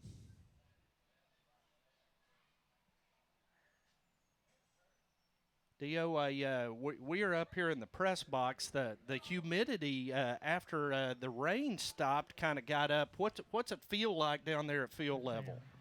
It feels great down here, to be honest with you, but I'm standing here in shorts and a dry fit Nike shirt, so I'm feeling pretty good. DeCairo Rudolph's been all over the field tonight, but it's only the first half. That's not a real good sign. I don't know if they do IVs at Cabot or not, but he might need to get some fluids in him if he's already cramping up with when we're not even through with the first half. You know, these young men have really had their will tested this preseason. They haven't even practiced under clouds. I mean, it has been so sunny and so hot. Especially this week. I mean, this really was a challenging week with the heat, and it was almost like dead summer. Has been all early season. Tonight, the aberration with much more comfortable evening as Graham Turner is going to get the carry. And Cabot looks content just to let this first half clock run out as they give it to Turner. He's not going to pick up anything. It'll be 2nd down and 10. And it's got to be a fired-up Benton Panther team that's going to head to the halftime locker room here after one more play. And, you know, normally I'd be scratching my head, but with Rudolph on the sidelines, this is probably a good end to the half of Cabot. Cabot's going to have to snap it one more time as there's a second difference between the snap clock and game clock. Going to go under center. Set up in the I formation. They're just going to give it to Turner, power right. He's got a crease before he's tackled by the Benton safeties, Dylan Burnham and Kane Simmons at the 28-yard line. That's going to do it for the first half. Boy, it looked ominous in that first quarter. DeCairo Rudolph with 2 big touchdown receptions, but the Benton Panthers fight back in the second quarter and outscore Cabot 21-3. And as we go to halftime, it is Benton 21, Cabot 17. It is time to take a break. And when we come back, we'll have the Farmers Bank and Trust halftime show, Josh Lane, who's got all kinds of conflicted emotions in this one with nephews on one side and sons on one side. The team captain of ACDI will join us on the Farmers Bank and Trust halftime show. This is Benton Panther football on 106.7 The Ride in the Benton Football Network. Saline County is one of the fastest growing areas in the entire country. The state's best schools, thriving businesses, family-friendly communities, and the great outdoors combine to make our home both exceptional and uniquely local. At Saline Health System, we deliver care that's as extraordinary as our home. With the most advanced technology and a team of doctors and nurses who know you by name, we're here to provide the care you deserve. Because around here, local is always extraordinary. Some of the greatest lessons I ever learned in my life were from high school football. Most people don't realize it, but like we say, defense wins championships. Well, operations wins championships in the mortgage world. And Cornerstone has the best operations in the business, hands down. That's what makes us able to take your file and have it ready to close in 8 days. That's where Cornerstone really shines.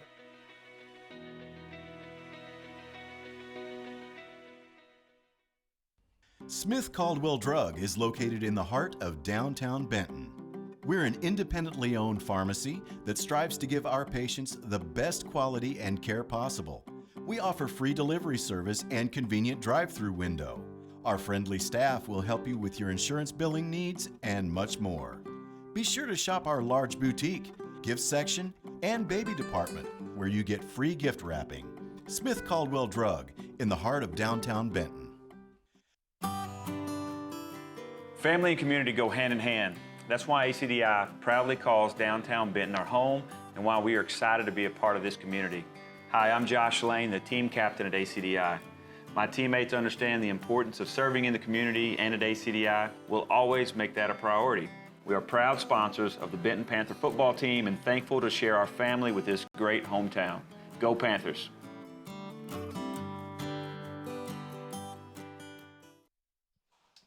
Welcome back to the Farmers Bank and Trust halftime show. Benton leads Cabot at halftime, 21-17, here tonight at Panther Stadium in Cabot, and we are joined by the last voice you heard, the team captain of ACDI, Josh Lane. Josh, I mentioned in the first half, your poor family's probably got conflicted emotions all over the place tonight. Absolutely. I told my in-laws, Dan and Linda Mowdy, that they're sitting on the Cabot side only because Jacob has the last name Mowdy and not Lane. So, they get a good kick out of that. First play of the game, they threw a go route to Jacob, so we were proud, but unfortunately he couldn't get it. So we're glad they're targeting, but we're glad that he's not catching the ball. Absolutely. Now, how it was a Lane that returned that opening kickoff 42 yards for Benton, though. Yeah, how about that? We get a little shaky when Andre gets back there. He gets excited, and the ball becomes a little more slick at that point in time. So he ran back good, strong. He's hard to bring down for a young man. He's thick lower body. Yep. Andre, quite the talented athlete, and just really neat what you and Mandy have done for that young man in his life. No, he's been a blessing to us and the entire family. This week has been special because Jacob on Cabot and having Andre play as a sophomore and them two to go head to head. This is Jake's really first year on offense because of their scheme and the change of the guard there, head coach. And so they're talking so much smack amongst the family. We're just getting a big kick out of it. And Matt, Andre's uncle called last night and said, "Who's going to win?" And Andre said, "It's going to be 36-0, Uncle." We're going to take it to you. And of course, it's been back and forth all week, so it's a lot of fun at our house. So is there more than bragging rights on the line in the extended Mowdy family? Dinner, somebody buying dinner tonight for the winner? Well, there's not, but with us having the lead right now, I may need to run down there and offer that up. Very, very fun. Now, Josh, you call yourself in the advertisement the team captain for ACDI, and I know a lot of people drive by that beautiful building in downtown Benton. Why don't you tell us what ACDI is all about? Man, I'd love to.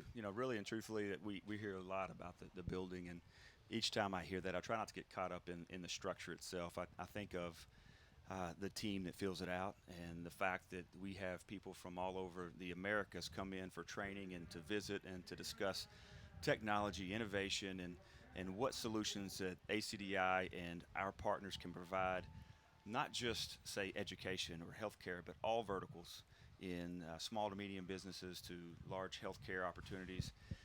And the fact that we have partners spread out through Canada, the U.S., and all of Latin America that are willing to take the solutions we sell and the services backed up by the people here in Arkansas, it's humbling for us. So, the building's nice. And believe me, we've come from a 15,000 square foot metal building in the port. So, having a place downtown that's fairly modern and a little bit more comfortable, along with a ping pong table, it always helps. I think our morale's gone up quite a bit. Tell us about the history of ACDI, where from its inception and beginning in that metal building. And that's a good question. We try to speak in terms that, because forever we're such a niche business. We're in the printing industry, and I mentioned partners, but we work with we call them copier dealers, reseller partners, and they introduce our products. So 20 years ago, it was coin ops and card readers to attach to a copy machine, so students and people at libraries could walk up and pay for a copy. We call it a click now, and it kind of evolved, and now it's labeled as the digital transformation, and the copiers became smarter and smarter, and the printers became smarter and smarter. Now you have MFDs, so you can print, copy, scan, and fax, but you still want to control. And the ability that we provide, the software and the services, is the fact that we cut cost for the end customers. We provide efficiencies. We provide security, which I don't know if you guys read the news, but every day somebody's getting breached.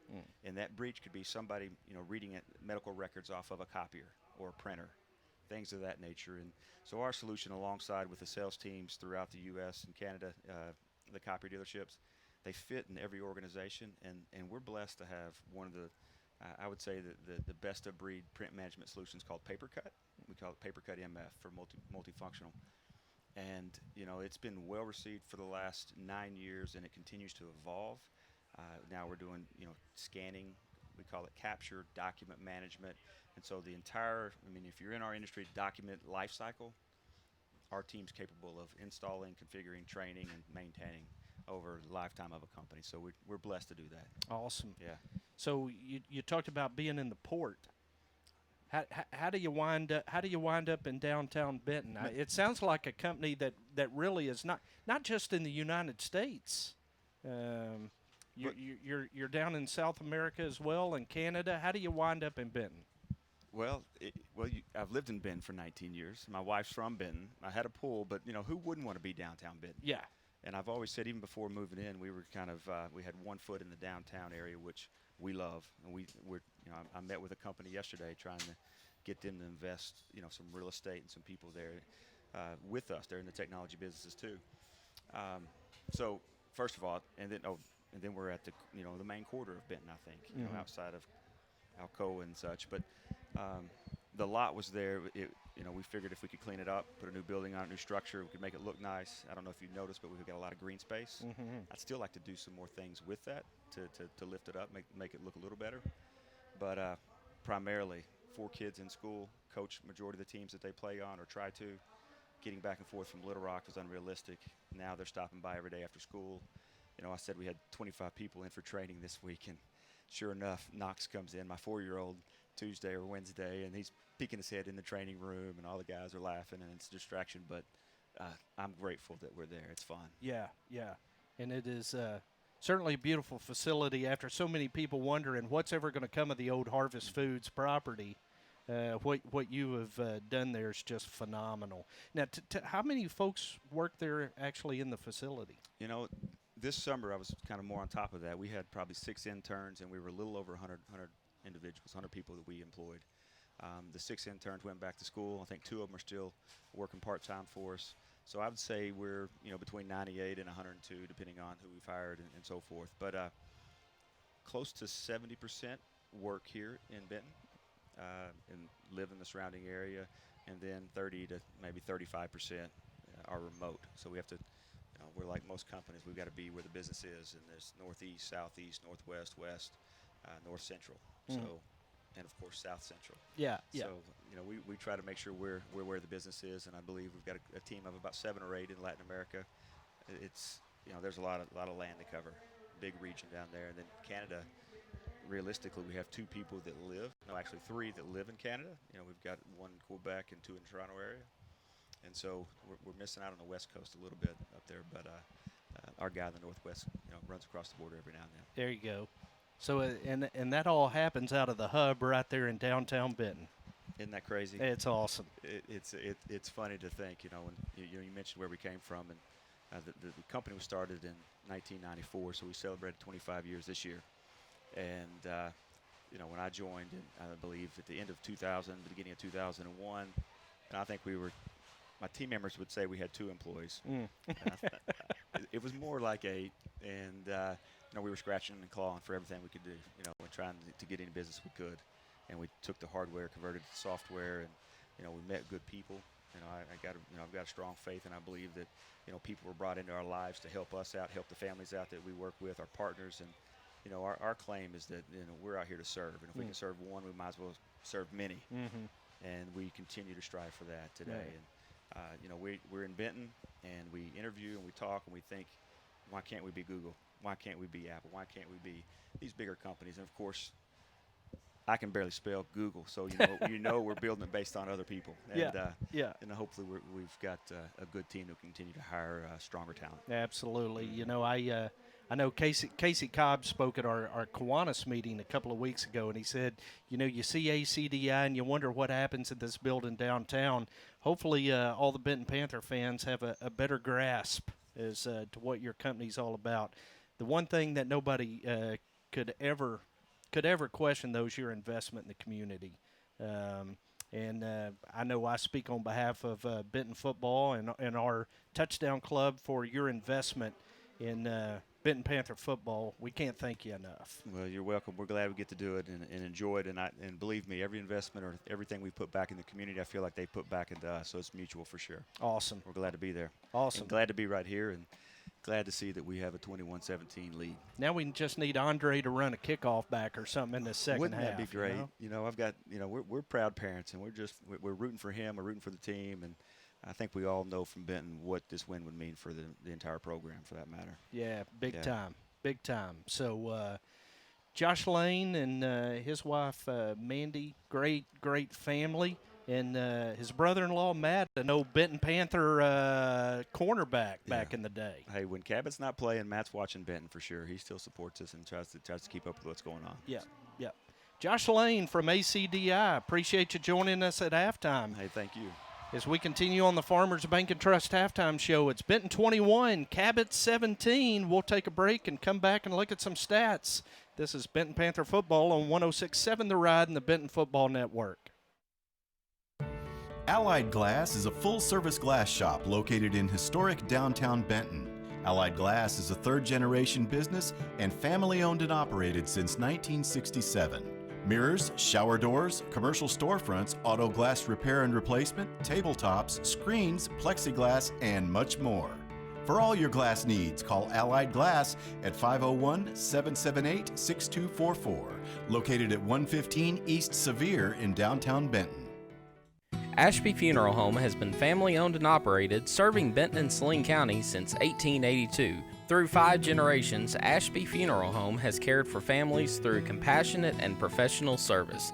Ashby's provides all types of services for families in times of loss and grief. Their aim is to treat every family as they would treat their own. Ashby Funeral Home is located at 108 West Narrowway Street in Benton, and their phone number is 501-778-2544. Ashby Funeral Home, proud supporters of Benton Panther football.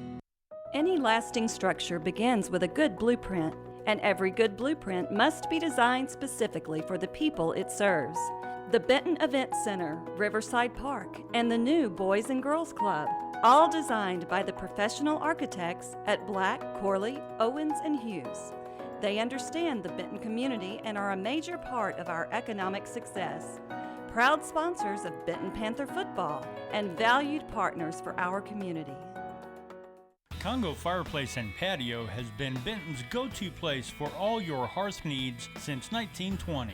Stop by now and see over 20 live burning displays. With the South's largest selection of gas logs, gas inserts, and wood-burning stoves, Congo has what you need to heat your home this winter. Get any accessory you need for your fireplace and stove in one place. Plus, see the largest selection of pellet stoves. With over 90 years of combined sales and service, there's no other place to shop.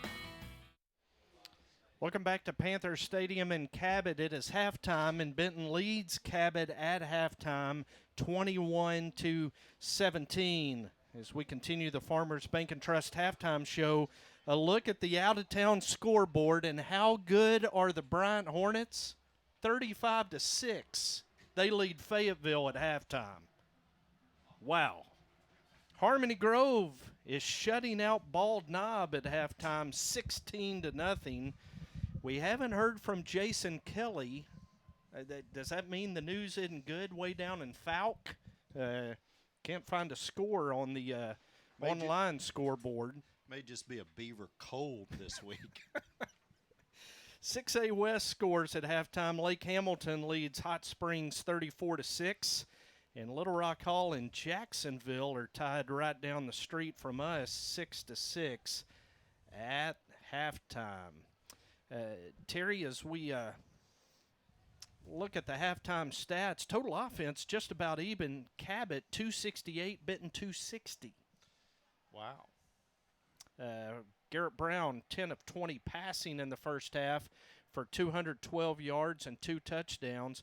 DeAnthony Harper 11 carries, 54 yards in that first half. Gavin Wells had 3 catches for 23 yards and a touchdown. Peyton Hudgens, 2 catches, 79 yards. Braxton Slaughter had 2 catches for 76 yards and a touchdown. Braden Murdoch, 2 catches for 34 yards. One of those a huge 3rd and 15 conversion on the last scoring drive of the first half. DeCairo Rudolph scored twice on pass receptions from Tyler G. In the first quarter, Cabot led it at the end of one, 14-0. But Benton outscored Cabot 21-3 in the second quarter. Gavin Wells scored on a 3-yard run. Braxton Slaughter on a 65-yard catch. And Gavin Wells on a 5-yard reception. Dio, you're going to have to just kind of chime in when you're ready because I can hardly see you down there through the tinted window. Why don't you go on and give us a first-half analysis until Brad joins you? Well, first-half analysis is the first quarter. We played like we felt like we looked the last 2 weeks. But that second quarter, we turned it on, and I'm giving credit to Braxton Slaughter and the cheap penalty that the refs called. That was an incorrect penalty, and I'll argue that to my death.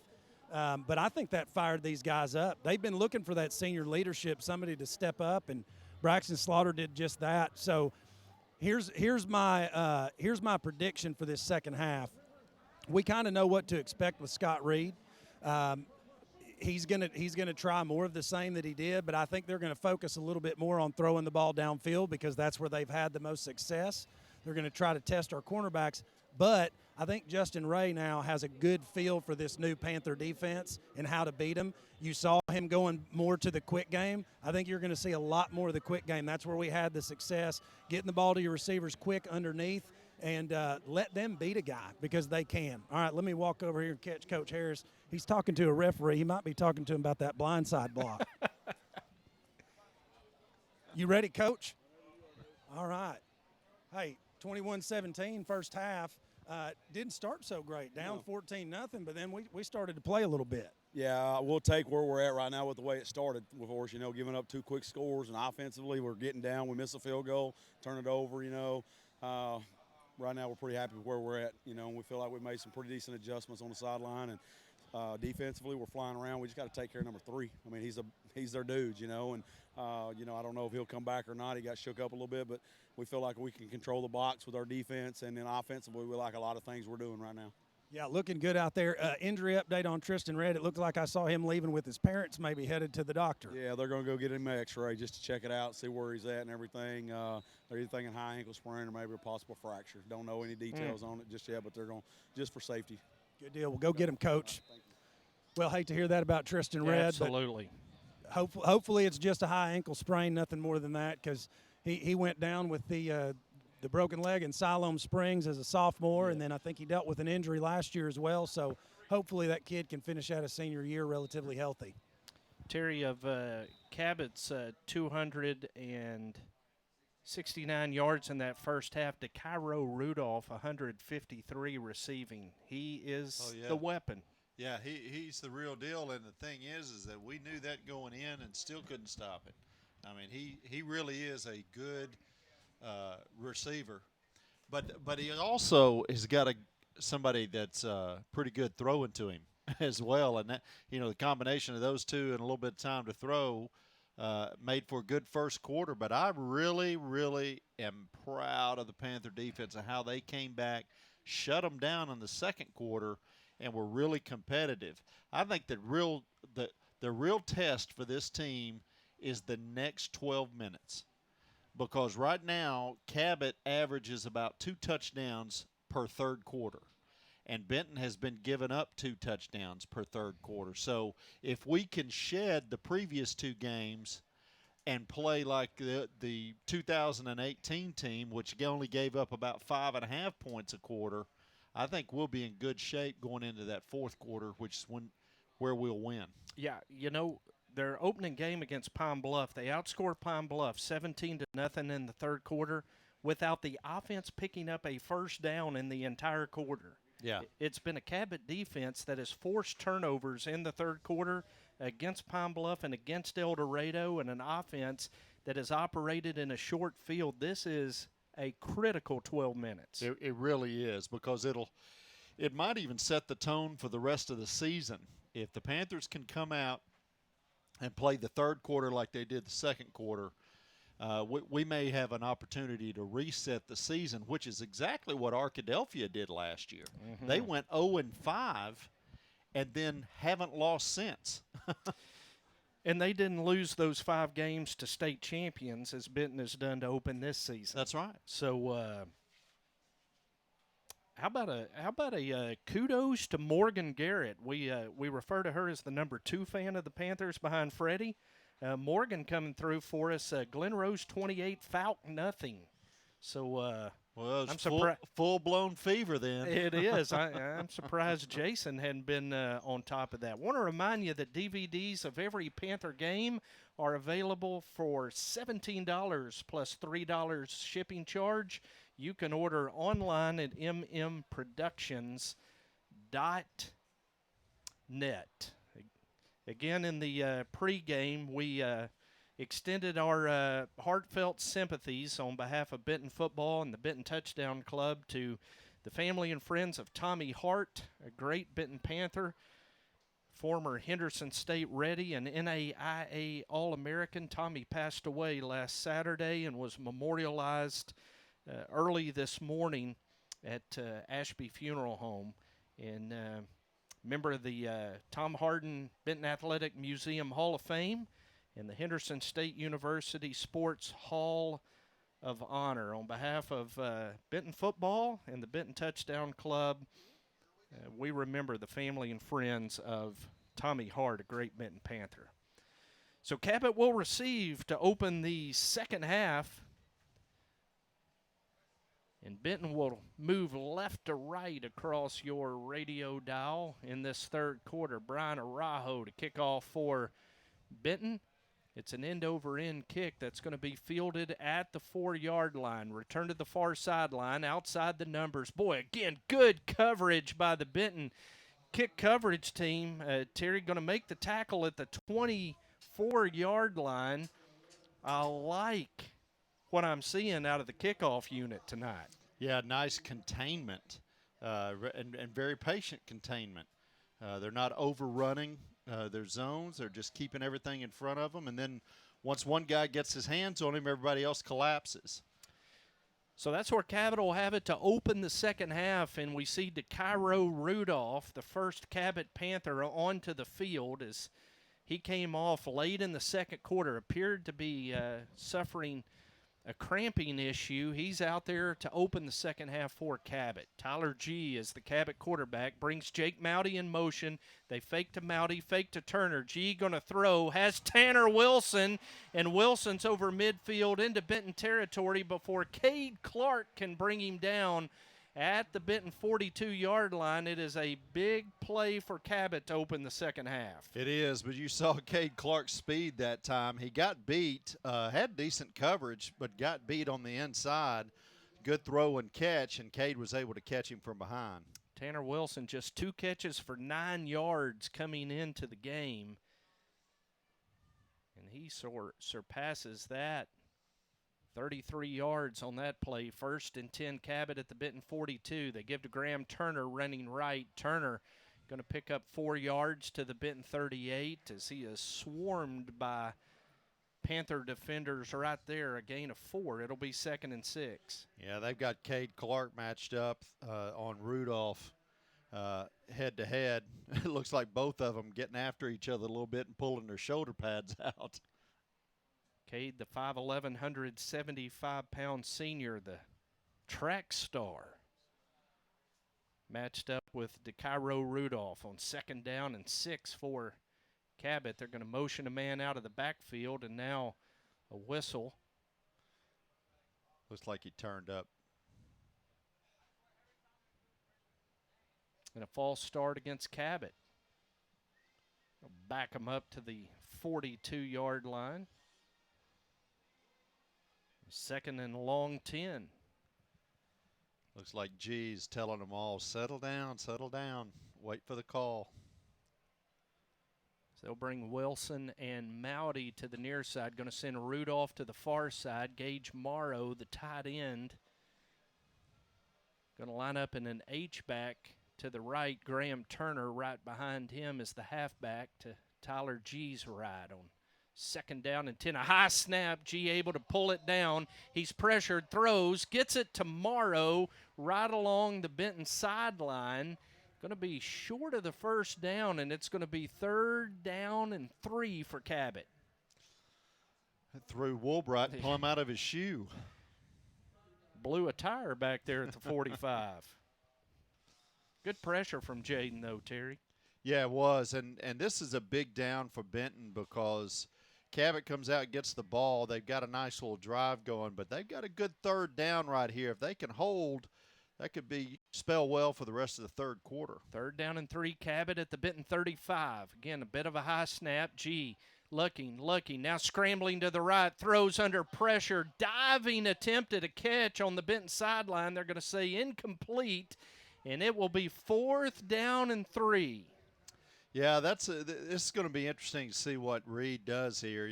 I mean, you're on the 35-yard line. You really don't lose a whole lot by going for it. I think he's going to keep his offense out there on the field. Rhett Thurman's got the leg, but a field goal still leaves you down 1. Cabot going to go for it. Don't jump offside, Benton defense. 4th down and 3. As Cabot snaps, G drops back. G looking for Rudolph, throws, catch made, and it's going to be a touchdown as Kane Simmons broke on it, tried to deflect it, was a fingernail short of batting that ball down. Rudolph, with great concentration, hauled it in and scored, and Cabot retakes the lead quickly in this 3rd quarter, 23-21. Well, if John Penn were here, he would be doing his Al Pacino imitation of the game of inches. That was because certainly Kane so. Simmons just missed it by an inch. Rhett Thurman's extra point sails wide right. Boy, that could be a big, big miss. Matt, you're going to have to take a point off that score bug. It's 23-21 as Thurman uncharacteristically pushed that one wide right. Dio, you're down there at field level. Boy, Kane was just inches away. Well, that's one of those plays. And Kane is an amazing football player, so this is not anything on him. That's a sophomore mistake when you go for the ball instead of the man when it's a big down like that. What I would have liked to see Kane do is to go for the man and meet him at the same time the ball did and create the separation there. That's just a judgment. You got to know whether or not you can get to that ball or not. Now, I couldn't tell if he was out of position. I would have rather seen him make the hit and at least get the tackle, if anything. But as well as he's played tonight, I'm not trying to knock him by any means because Kane has been great. Well, and he's also one-on-one on one of the best receivers that we'll face this year. So, 6-play, 76-yard touchdown drive for Cabot, and Rudolph scores his 3rd touchdown of the night on a 4th down and 3. Is that ball going to bound over Andre Lane's head into the end zone? So Rhett Thurman gets a good bounce touchback, and Benton's going to have to go 80, Terry, down 2, 23-21 with 10:05 to go in the 3rd quarter. Well, they've done it, and this will be a good time to do it again. They had put together a nice little 80-yard drive previously. I think that was the one with Braxton Slaughter catching the big touchdown. The drive before. Yeah, the 64. drive before. So yeah, that's right. It's a Panther offense that really found its groove in that 2nd quarter. Brown going to throw outside on 1st down, and Peyton Hudgens going to make the catch. And, boy, picks up good yardage, Terry. 8 yards on 1st down. It'll be 2nd and 2. Justin Ray hurrying the offense into position. That shows you Underwood's speed, too, on that Cabot side. He got all the way to the outside to the boundary and made the play. That's their middle linebacker. 2nd down and 2 for Benton at the 28 as the give off to DeAnthony Harper. And that little slow-developing cutback, Cabot able to get there. Kiahi leading the charge to drop DeAnthony back at the 27. Now they're going to give him just shy of the 28. So 3rd down and a long 2. Yeah, there just wasn't any room to run in the middle of that line. Those defensive tackles that they got are really, really good. 3rd down and 2 for Benton as Wells goes in motion. Fake the jet sweep, give it to DeAnthony coming near side. DeAnthony's got the 1st down over the 30 to the 32-yard line. as Carson Attaway makes the tackle for Cabot, but a third down conversion for the Panthers. We saw them get 2 on that last drive of the first half, pick up the first down on the first third down of the second half. Well, look, that's where we got to make our money. We got to make it on the outside. We're not going to make it between the tackles. And that was a good job of that time by DeAnthony of seeing where the space was and then getting to it. First down, Benton at their own 32-yard line. Going to option to the left. Pitch to DeAnthony Harper. Good blocking on the edge. DeAnthony over the 45 to midfield. Lunges into Cabot territory to the 49-yard line. A gain of 19 and a Benton first down. Boy, and that was great field vision by DeAnthony, too. Set to go out to the outside on the option. Saw the lane in the middle and cut back straight up the field, got north and south. Benton finding success on the outside. Casey Johnson checks in. Benton quick pass to Gavin Wells. He's got room up the Benton sideline, down to the 30-yard line, and it's another 19-yard gain. The Panther offense ripping off chunks of yards on this drive. Boy, they really seem to be in rhythm right now, and it's exciting to watch.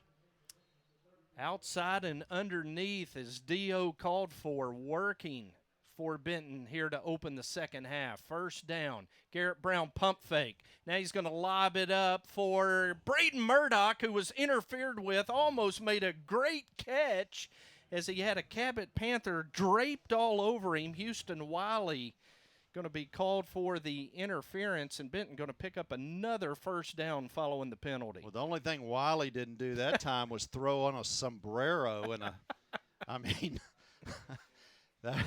he was riding him like the show horse. So the pass interference called against Wiley, going to give Benton another first down as they're going to step it off all the way down to the Cabot 16. Benton in the red zone. First down and 10. Brown operates out of an empty gun. Going to throw it out to Peyton Hudgens. Good block by Slaughter on the edge. Hudgens going to be tackled out of bounds at the 6-yard line. Should be enough for another Benton first down. And, boy, Terry, you talk about rhythm. The offense has found it. Yeah, they sure have. And Brad Harris talked about this earlier today. He said, we don't have a guy that just hits the button like Peyton Hudgens, and you just saw it right there. First down and goal, Benton at the Cabot 6-yard line. They give it off to DeAnthony Harper. Boy, you can tell the Cabot game plan has been don't let DeAnthony Harper beat you, as making the tackle in the backfield, Payson Woods and Mason Wade. Well, I guess we're trying to keep them honest in the middle of the field, but we really haven't had much going there. But where DeAnthony Harper has hurt them is when we've gotten to the outside. Second down and goal at the 6 as they're going to give it to Wells on the jet sweep. Gets a good block from DeAnthony on the edge. Touchdown, Gavin Wells. Another great call at a great part of the field, and what a great block by DeAnthony Harper, setting that edge and giving Gavin the room to get to the end zone. So Rudolph scored his third touchdown to open the second half for Cabot. Gavin Wells his third touchdown on Benton's first possession of the second half, and Benton has regained the lead 27-23. Arajo's extra point is up, and it is good. 7:26 to go in the third quarter, and Benton leads it 28-23 over Cabot. Boy, Dio, you love to see this offense sort of find its groove. Absolutely. Well, and we talked about it in the first half, that we got to take what Cabot's given us. When they want to play their corners deep like that, let's throw it underneath. Get that quick game going. I mean, that's really the Benton offense in a nutshell when it's ginning. When it's running right, it's unstoppable, because that little pass, and when you've got receivers like Peyton Hudgens and Gavin Wells that can turn a catch in the backfield into a 6, 7, 8-yard gain even more, because eventually one of those is going to pop. Somebody's going to miss a tackle on Hudgens, and he's going to take it to the house. But when you get this Justin Ray offense in that rhythm, it doesn't matter. You can have a bad play up the middle. You go right back to the outside with Gavin Wells, and he scores untouched. I mean, that's what we like to see. Back-to-back 80-yard touchdown drives for the Benton offense, Terry. That time 9 plays, 80 yards, 2 minutes, 39 seconds. Well, you always want to answer, and that's exactly what that offense did. So Arajo kicks off for Benton, going to be fielded inside the 5-yard line as Benton coverage team. Going to tackle Braden J right at the 30-yard line. That's where Cabot will put it in play. Vibrant Occasions Catering has been serving Central Arkansas since 2002. Chef Serge Krikorian and his wife Mary and their team of professional chefs and their highly trained catering staff would love to help you with all of your wedding, special events, or large corporate catering needs. You can give them a call at 501-408-2111 to start planning your event. It is 1st down and 10 Cabot. Each team has scored on their opening possession of the second half. Tyler G going to give to Graham Turner, and Jaden Woolbright waiting on him as he tried to turn the corner, and Woolbright drops him for a 2-yard loss. Well, it's nice to see a tackle for a loss. We've been making a lot of tackles in the second level, and that time Jaden got back there behind the line of scrimmage, getting a big tackle and setting up a long second down. 2nd down and 12 as Archer Torres is in the game at receiver. Boy, keep an eye on the matchup down here on the near side. DeCairo Rudolph and Cade Clark as Tyler G fakes. He's looking for Rudolph. Underthrows him, and it's picked off. Picked off by Bryce Gallagher. No, that's Dylan Burnham. Dylan Burnham with the INT, Terry. Dylan Burnham making a huge play for that Panther defense. The PDC really needing a turnover right there. And right now, Justin Ray is thinking, hey, let's throw some pressure. A touchdown right here from the Benton Panther offense would put an enormous amount of pressure on that Cabot Panther defense or offense. Montario Mack picked off a Tyler G pass in the second quarter that Benton turned into points. Let's see if Benton can do it again as Dylan Burnham has intercepted Tyler G. Benton has it 1st down and 10 at the Cabot 39-yard line. Garrett Brown going to throw. Catch by Braden Murdoch on the slant, and he's going to pick up 8 yards to the 31-yard line. He's tackled right there by Houston Wiley. Boy, Braden Murdoch having a really good night at receiver, Terry. He really is, and you know, he dropped that one pass, and he just shut it down. I mean, he didn't even think about it again. He's come back, and he's played fantastic. 2nd down and 2. Benton at the Cabot 31, 6:10 to go in the third quarter.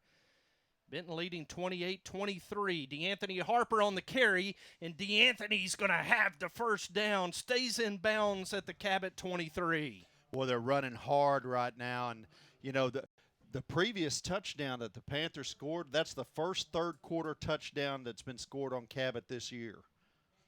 And the Panthers trying to make it 2. In the shadow of the red zone at the 23-yard line. Brown drops back, pressured.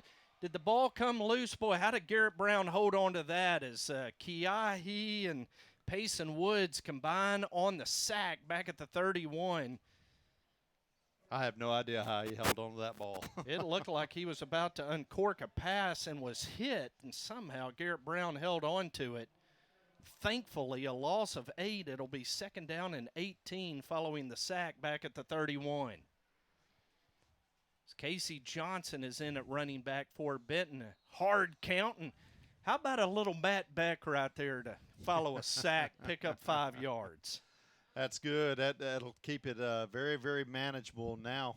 They don't have to get all of it back here, Jim. They just got to get ourselves in good striking distance here on 2nd down.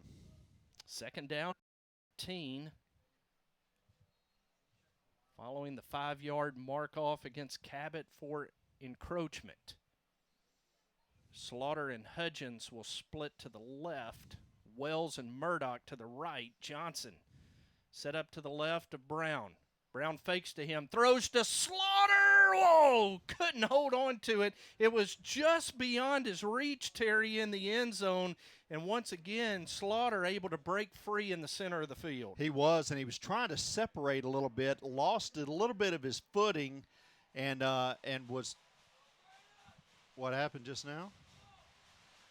I think the Cabot fans just decided to get into it. Oh, I thought the I thought the official was calling something. 3rd down and 12 as the Cabot fans come to life. They're stomping on these metal bleachers right underneath us. Empty gun. Brown drops back. Throws. Catch. Gavin Wells. 1st down, Benton. Well, it's right at the – it's going to be close. They're going to mark him back at the 15. He was clearly at the 14. They're going to mark him back at the 15. So that's going to leave him about a yard and a half short. Brad Harris is leaving his offense on the field with 4:30 to go, 28-23, 4th and a long yard. Brown tried to get Cabot to jump, and they didn't do it. Now he looks to the sideline. It's Justin Ray, Brad Harris stand close to each other. And now Benton is going to call a timeout, their first timeout of the second half with 4:18 to go. It buys a little time for Brad Harris, Justin Ray, and crew. Randy Shaw's over there, Jason Gentry as well to think this one over. I'd be interested as to what Dio's thinking over as Benton faces 4th and 2. Well, that's a great question. I'm sitting here thinking about it right now. So let's see, what would I do as Nostradamus? 2 yards, but you can take a chance here because you're in a pretty good spot. If you turn it over, you're making them have to go 80. I'm thinking they're going to look towards Hudgens or Gavin Wells, one of the two. They're not going to do the double pass. They're going to try to get something going on the edge. That's my bet. Now, the last time you called a play, it was a touchdown. It was. was. Can you dial another one up for us, please? Man, I'm just not feeling it right now. You know, I've got to feel it. I think that may have just been for that game or that moment. I got to wait till it speaks to me, but it hadn't spoken to me on this one. Well, I hope you're feeling a 1st down.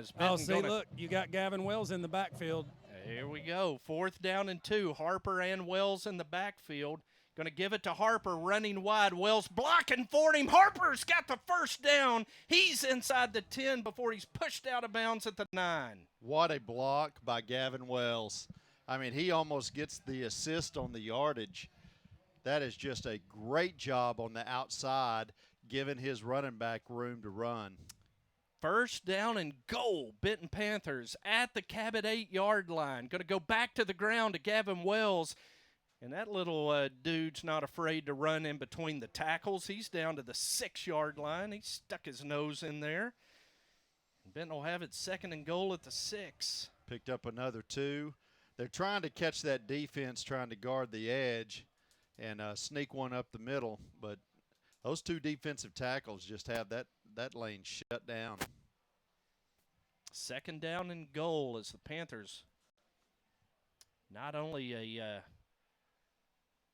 yardage-consuming drive, but a time-consuming drive as well following the interception as Brown lobs it up for Slaughter in the corner of the end zone. And they can't connect. It's incomplete, and it'll be 3rd down and goal. Well, that time Brown had to get rid of the football. He had a whole lot of heat coming up. Kind of wish you'd had that little drag route right over the middle there. It'd have been wide open for a touchdown. But the Panthers still got a good shot here at 3rd down, and let's see what I feel like that they're going to push something to the right side of the field. Ball on the left hash. See if they go to the center to set up an Arajo field goal. Brown going to roll to the right. Throw, and it's knocked away. Tried to get it to Gavin Wells, and that was a good job by Tyler Parks to knock it away. It'll be 4th and goal. It sure was. That was a good throw. It was a good route. It was a good catch, and it was a good defensive play of the defender knocking the ball down. Everybody executed on that one. So Brad Harris is going to send Brian Arajo on now. Murdoch will hold.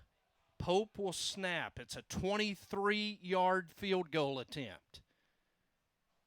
There's the snap and hold. The kick by Arajo is up. It is no good. He pulled it to the left. Boy, that's disappointing. I thought it was good. Had plenty of distance, just wide left, and with 3:21 to go in the 3rd quarter, Cabot holds and retakes possession of the football. They'll bring it out to the 20. It's 28-23. Boy, Dio would love to have gotten points right there. Yeah, it would have been nice to get some points. I know that we didn't we were pretty close right there. I'm not really sure why we didn't try to run the ball on the edge. We've had some success with that. DeAnthony running it well. Gavin Wells was blocking well, and he runs it well on the edge. Tried to set up the screen to Rudolph. Cade Clark had it covered, so G just pulls it down and runs, and Tyler G's going to pick up good yardage up to the Benton or Cabot 47, a 27-yard gain before Trevor Standridge was able to force him out of bounds. That's just a broken play that G made a play on, Terry. Well, yeah, that's because we had absolutely no containment over on the left-hand side, and I wasn't really watching how that play developed over there. I was watching Cade Clark down there guarding two receivers and all by himself. First down play for Cabot. G unloads for Tanner Wilson. It goes through his hands as Dylan Burnham went up to defend the pass. Incomplete. It'll be 2nd down and 10 Cabot. Well, Dylan did a great job that time putting himself between the ball and the receiver and then turning his head and getting his hands up so that he can knock the ball away. Boy, they list Tanner Wilson at 6'1". He looks a lot taller than that to me. Yeah. Carmack checks in for him at wide receiver on 2nd down and 10. This could be trouble. Also see Dante Barker in the backfield. He's their more potent threat out of the backfield as G's going to throw underneath to Jake Mowdy, who makes the catch. Mowdy cuts back, now comes back toward the near side, down to the 35. Flag comes in. Looks like we may get a face mask on Benton, as Cabot is going to be down to the Benton 35-yard line, and they'll have it 1st down. We'll see what the penalty is.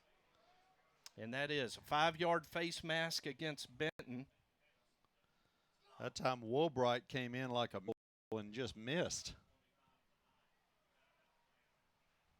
So they'll add on 5 yards to the end of the play and give Cabot 1st down and 10 at the Benton 30-yard line.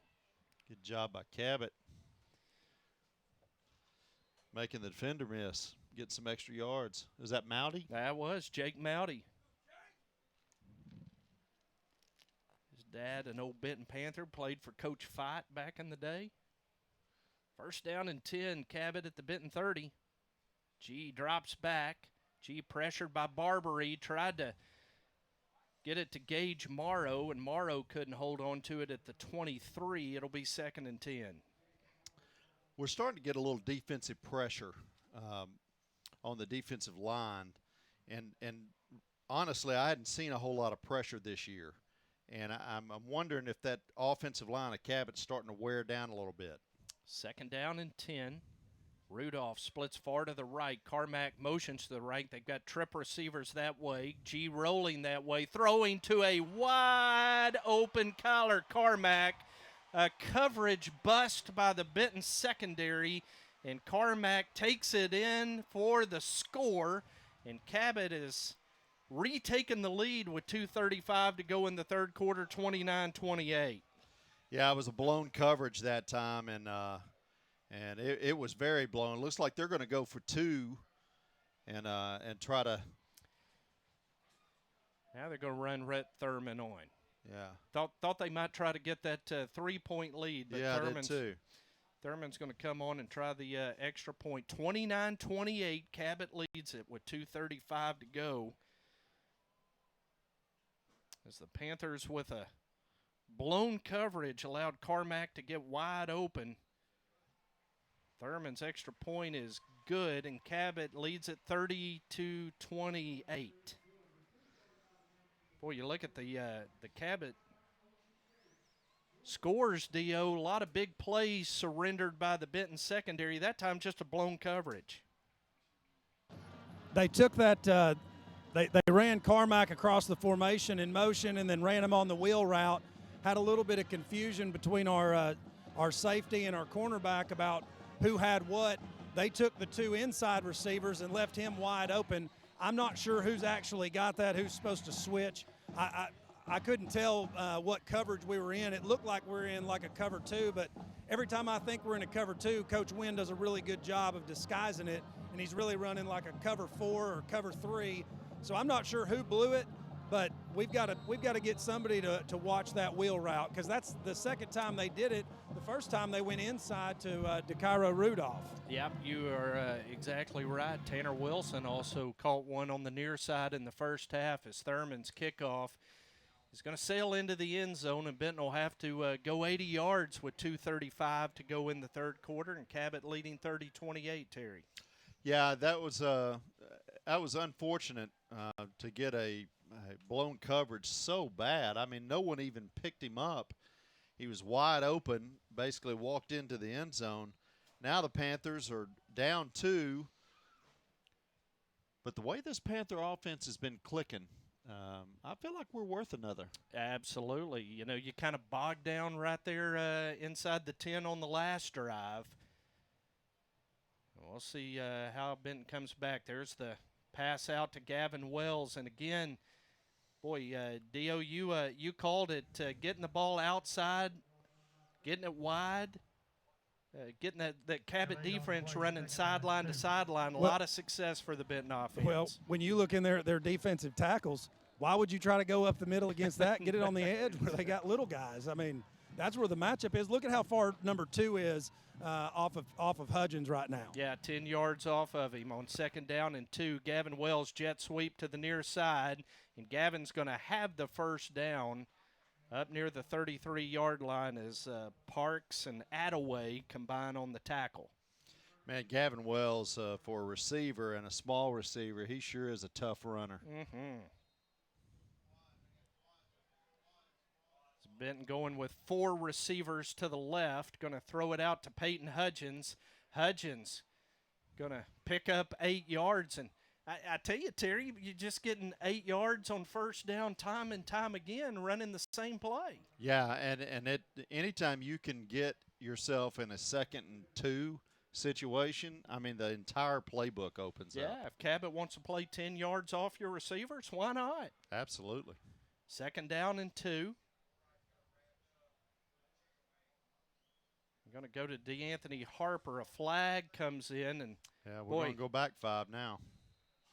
As Dio pointed out, you go back and trying to test the middle, and Matthews and Masterson just immovable in there in the interior.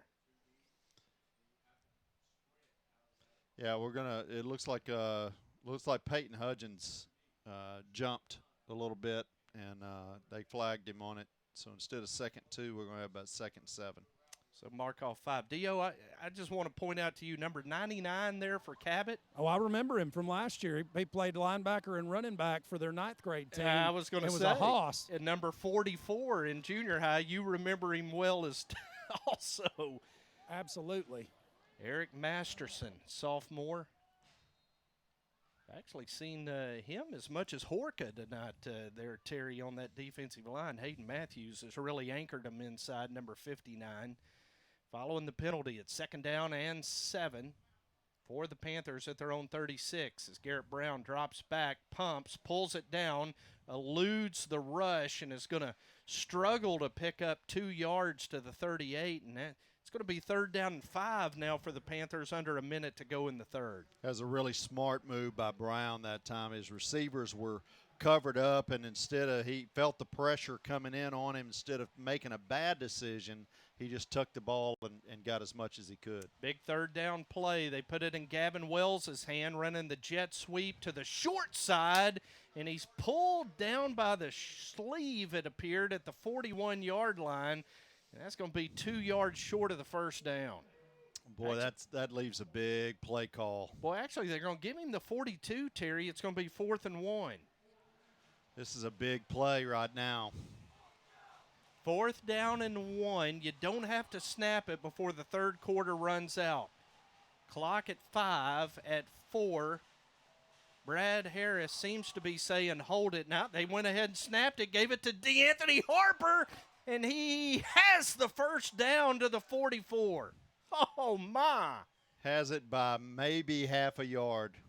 Gutsy call. And it looked like Brad Harris was trying to get him to run the clock out and give him more time to think about it. Benton snapped it, picked up the first down on 4th and 1.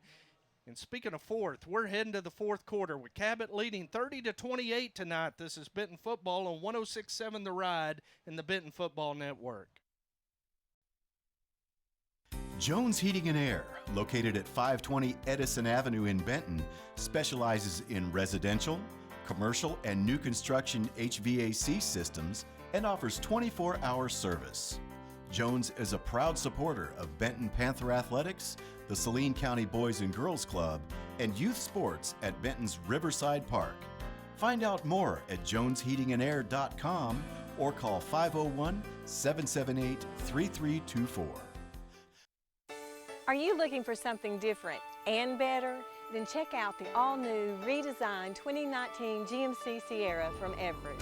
The next generation Sierra has an impressive new look and more capability than ever before. You'll love Sierra's industry-leading new features, like the exclusive Multi-Pro tailgate. The new 2019 GMC Sierra. It's different and better, just like the buying experience at Everett Buick GMC and everettbgmc.com. So we start the fourth quarter. Garrett Brown tried to get it to Braden Murdoch on the slant. It was incomplete, and it'll be 2nd down and 10. But, boy, how about a big 4th down conversion to end the third quarter? Huge 4th down conversion and a really gutsy call. I don't know how I would have called that one, to be honest. That Cabot's been able to move the ball pretty well, and you knew that you needed to keep this drive alive, and fortunately, the Panthers get a few more downs. 2nd down and 10 for the Panthers. Here's a little Saline County score. Bryant 42, Fayetteville 13 in the fourth quarter. Ouch. So Brown bobbles the snap, and he is going to pay for it back at the 35-yard line as Payson Woods is going to dump him back there. Now Benton in a bind at 3rd down and 19. 3rd down and 19. Is Slaughter going to check out?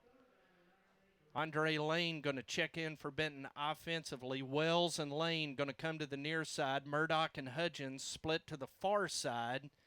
Casey Johnson is in the backfield with Garrett Brown.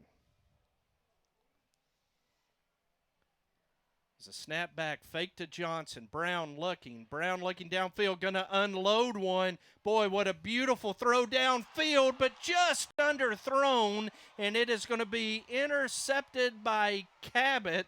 And coming up with the interception, that's Dagan Moore at the Benton 18. Well, that's a big play by that defender. He shielded that pass about as good as a defender can do that. Was it Gavin that was the intended target?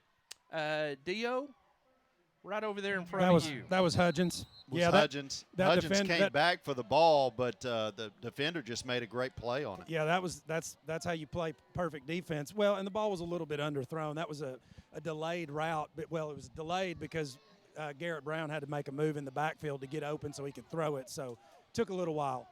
Now you need your defense to rise up. Trailing 30-28 is G. He's going to go for the downs for DeCairo Rudolph, and he overthrows him. Kane Simmons in coverage for Benton. So Cabot comes right back and goes for the jugular, Terry. Well, I mean, this is where the ball game is decided right now. If Cabot goes down and scores, then they really put the heat on Benton. And it's same with Benton. If Benton can find a way to get into the end zone, then all the pressure comes back to Cabot. So this is a ball game right now. 11:01 to go. Cabot leads 30-28. They bunch the formation, and look at Jaden Woolbright. Wow. They hand it off to Dante Barker, and Jaden Woolbright read it, shot out of a cannon, and dropped Barker all the way back at the 10. Well, we talked about a couple of plays where the defense almost took our own handoff, and that time Jaden almost took the handoff. That was Tim DeZort-like. Yeah. I remember Tim DeZort doing that against Hall or Jacksonville and taking it to the house. Sure did. And Woolbright was about a step away from repeating the feat. It's 3rd down and 18 for Cabot at their own 11-yard line. And now the Panther defense jumps as Cabot goes on 2. And Benton a little over anxious, going to give them 5 free yards. Still going to leave them with 3rd and 13, Terry. Yeah, it will. And look, I like the aggression. It's terrible when you shoot yourself in the foot by getting a penalty, but I like the aggression right now by the Panther defense. So mark off the penalty. 3rd down and 13 for Cabot at the 16-yard line. Clock at 10 minutes to go in the ball game. Cabot leading 30-28 as the Benton defense gets a line. Cade Clark is staying with DeCairo Rudolph wherever he goes. Pump fakes. They're going to set up the screen to Graham Turner, and he's not going to get the first down as they seem to have running room, but Turner going to be dropped 5 yards short of the first down, and Rhett Thurman and the punt team comes on for Cabot. Well, I'll tell you this, the Panther special teams have been close a couple of times on these punts. Let's see if they send the house this time and try to get to this punt. Thurman stands at his own 10. Gavin Wells set to receive, stands at the Benton 42. Low snap. Thurman with a wobbly spiral that hits at the Cabot 47. Wells going to stay away from it. It is going to bound down to the 40-yard line. And that's where Cabot downs it. Gavin Hemphill, the deep snapper, downs it. So Benton's got it at the 9:14 mark, 60 yards away, and trailing by 2. Dio, I love the PDC 3 and out right there. Can we just talk about Kane Simmons for a second on Yes. that 3rd down play? Y'all, he came up. I mean, he ran the alley like a safety in the NFL runs the alley. I mean, he came up full speed, got low, and took that running back smooth out. That was a perfect play by Kane Simmons. I mean, that's what set that punt up. So hats off to him. Now your offense has the football down 2 with 9:14 to go. Now Benton having trouble getting aligned, and the Panthers will take a timeout. And that'll leave Benton, Terry, with just 1 remaining here in this 4th quarter. Yeah, and in a 2-point game. We talked about having a shootout, and we talked about having a great game, and that's exactly what these two teams have treated us to. I want to tip my hat to our wonderful producer, Matt Johnson, and cameraman Marcus Robinson. We kind of going with a skeleton crew today because of space limitations here. And it was not easy for those guys to get set up tonight, and issues with Verizon today. And Matt was able, with Marcus's help, to make everything come together for our broadcast. And just really appreciate the effort those guys put in every Friday. Absolutely. That's why we call them the best high school production team in America. Absolutely. They look for a state championship crew. They come pick Matt and his bunch as Brown rolls out and can't get it to Gavin Wells on the first down pass, incomplete, and it'll be 2nd and 10.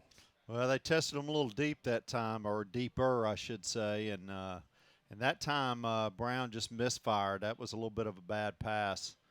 He was trying to throw that back shoulder, but just didn't get enough on it. Nash, Slaughter, and Wells will go to the right. Lane going to come here to the near side to the left as Benton moves right to left here in the 4th quarter. Going to slot DeAnthony Harper out as well. So a 5-receiver set, empty gun for Brown. He drops back. Brown throwing for Andre Lane, who jumped too soon and unable to pull it in as Tyler Parks in coverage for Cabot. Maybe a little over-eagerness there from Andre, Terry. Hey, I'll tell you, I think what he was doing was an incredibly smart play for a sophomore receiver. I think he was jumping back in, trying to get the interference call. Trying to steal a call right there. That's right. That's a smart play. 3rd down and 10 for Benton following the incompletion. It's a balanced formation, 2 receivers to each side. Harper in the backfield. Brown drops back, throws. Slaughter can't hold on to it.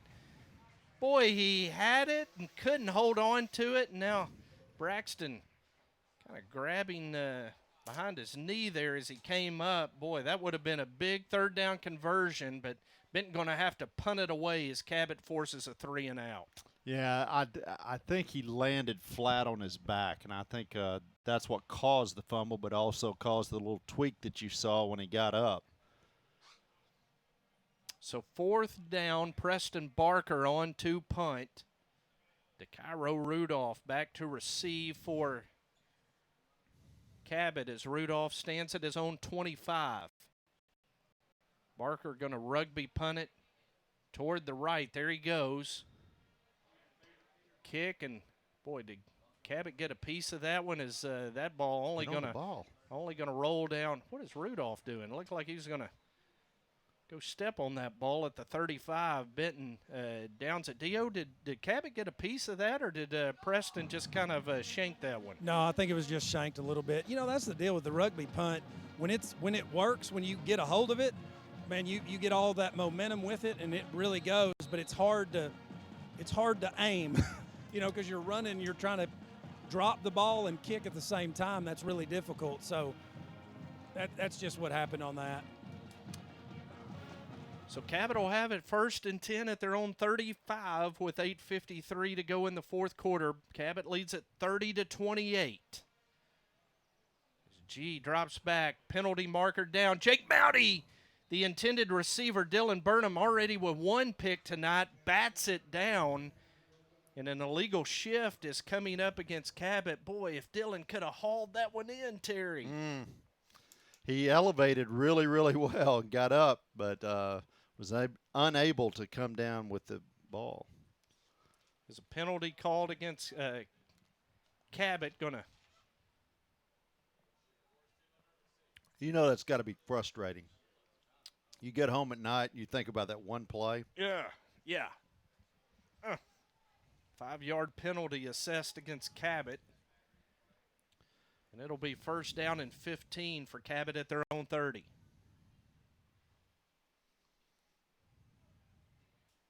Panthers better be careful right here. Standridge on Wilson to the near side. Cabot going to run the football, and they're going to pick up the penalty yards +1 back as they gave it to Graham Turner running to the short side of the field. He gained 6. It'll be 2nd and 9. Well, that was kind of lucky for the Panthers. They had an uncovered receiver, and looked like there was still a little bit of confusion in that defensive backfield, Jim. Kind of seen this group settle in, though, in this second half of Clark and Standridge, Burnham and Simmons.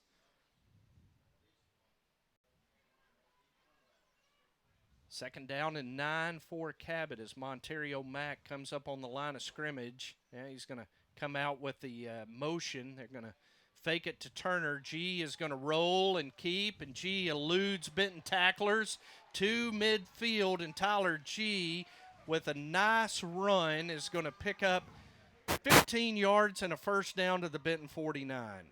Yeah, lost containment by the linebacker there, and G saw that open space and just took advantage of it. Had good coverage by the Panther defensive backs downfield on 3 different receivers, but that just left a lot of open field for G to get to. 1st down and 10 Cabot at the Benton 49-yard line. Now G going to go under center as Cabot goes with the I formation. Going to fake it to Turner. G going to underthrow Jake Mowdy on the comeback route to the near side. Trevor Standridge in coverage for Benton. It'll be 2nd down and 10. Good job of Panther defense covering that up. And not getting a little shell-shocked with the I formation. I mean, I can't even remember the last time I saw the I formation. As a matter of fact, it may have been an El Dorado team coached by Scott Reed. No doubt. With number 7 as the tailback. No doubt. I can't remember his name, but he was a beast. Kawan That's exactly Love. it, Kawan Love. 2nd down and 10, Cabot at the Benton 49-yard line. They go back to the shotgun this time. Going to give it to Turner. He was hit in the backfield, and Turner going to pick up yards down to the Benton 44. A flag comes in at the end of the play. Boy, Jaden Woolbright looked to have him in the backfield, Terry, and somehow Turner able to break free and pick up good yardage for Cabot. Yeah, I think they may get a face mask here. Get a little extra yardage on the end of that run.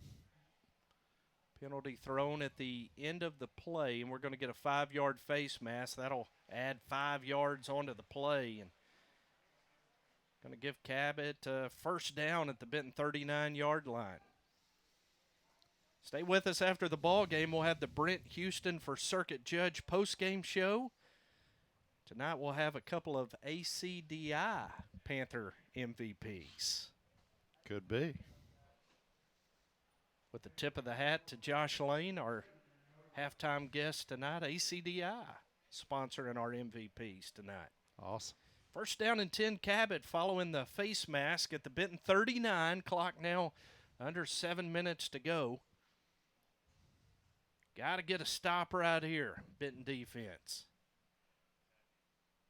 So they give it to Graham Turner coming near side, and Turner going to lose yardage back to the 42 as Barbary and Kaufman in on that tackle. There's your defensive front, Terry. Yeah, that's a good play there because that's showing that defensive line's leadership of finding a way to get up and make a play, but more importantly, make a play in their backfield. Loss of 2. It'll be 2nd down and 12, and the Cabot offense taking their time. They're milking that snap clock that's now at 10 seconds. Game clock at 6:10. Cabot with 2 receivers to each side of the formation. Now Turner's going to set to the right of quarterback G. Snap clock at 1. They just got it off. Is G going to roll? G going to throw? Oh, boy, Bryce Gallagher almost came up with it. Kane Simmons on coverage of DeCairo Rudolph. It's incomplete, and it'll be 3rd and 12. It's great coverage by Simmons and also a great job of the linebacker. Who was that? Bryce Gallagher. Bryce Gallagher of dropping back into coverage and getting his hands up to knock that ball away. Almost got the interception. So 3rd down and 12 for Cabot. The ball is at the Benton 41-yard line. Need a 3rd down stop right here. G in the shotgun. He's going to send Jake Mowdy in motion. Looking that way, pressured from Woolbright. Throw high, boy, going up to make a leaping catch was Jake Mowdy inside the Benton 30 down to the 28, 13 yards and a Cabot first down. Hey, that could be one of the plays of the game right there, and that is just 100% pitch and catch. Panthers had decent coverage. He just went up and got a ball that should have been over his head. That's a 5'8" senior wide receiver. That's a heck of a play right there. Great effort by Jake Mowdy to pull it in, and Cabot has a fresh set of downs. First down, they go back to the ground with Turner. Boy, that winds up being a wedge and a pile at the 27, reminiscent of old Cabot football right there. Caleb Kaufman, the last one to get off the pile. You know, I remember when Springdale used to run that dead tee. Yes, sir. And they ran it to perfection. Had a couple of really good football games with them back in the day. Coach Fight, I think, was the head coach when they were coming down during the playoffs. Gerald Williams was at Springdale. Yeah, I remember one of the coldest football games I've ever been to, the day after Thanksgiving, 1989. State semifinal game between Springdale and Benton as Cabot's going to take a timeout. Facing a 2nd and 8 at the 27 with 4:42 to go. Boy, Dio, you need a stop. You need a turnover now. The Benton defense has been on the field for a while. Well, they have, and this ball control kind of reminds you of the Cabot team from last year, or at least what you expect from that dead tee, just kind of grinding it out, but they're doing it through the air.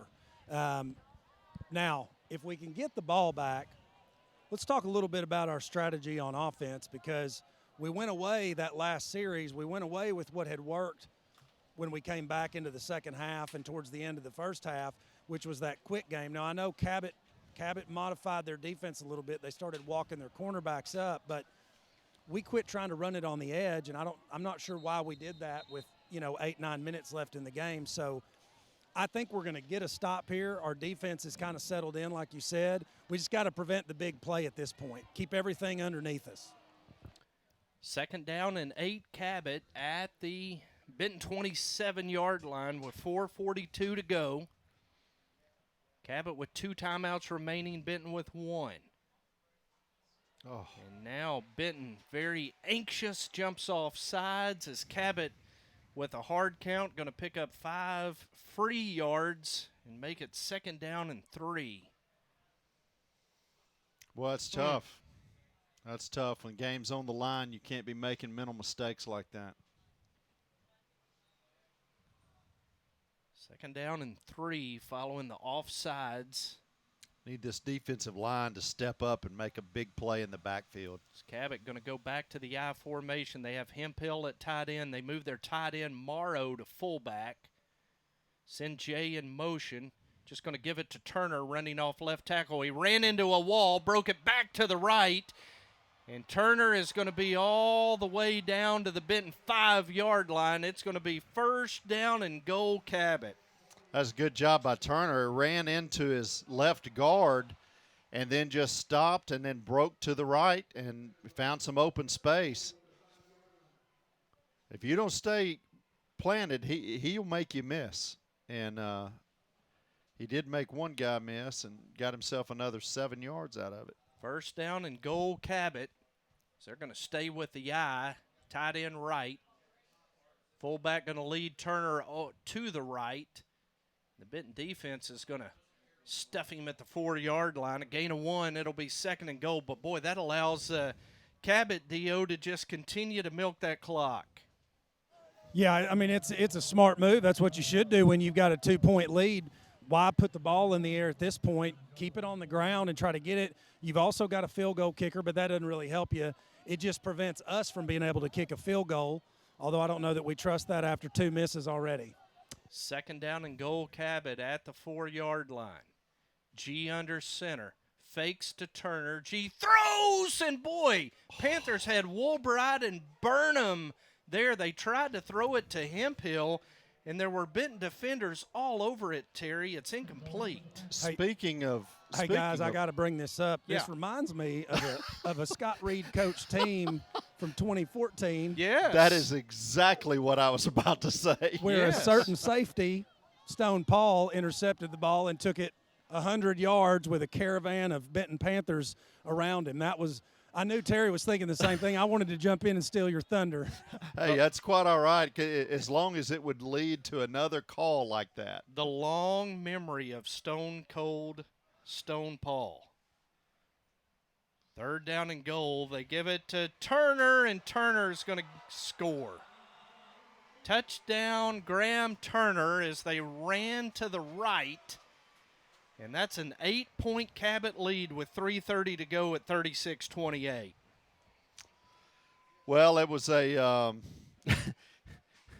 they almost tried to give it to us back there in that previous play, but they were able to get outside that time and get to the flag, and Cabot takes what could be a commanding lead. Well, this is a very, very big extra point. Thurman's missed one tonight. He doesn't miss that one, though, and that's a 2-score lead. 37-28 with 3:30 to go. Cabot has scored 14 unanswered points after Benton, up 28-23, drove down inside the Cabot 10 and had a chance to really put a nail in a coffin. Unable to score, and Cabot's come back and scored twice. Well, how big would a Andre Lane kickoff return be right now?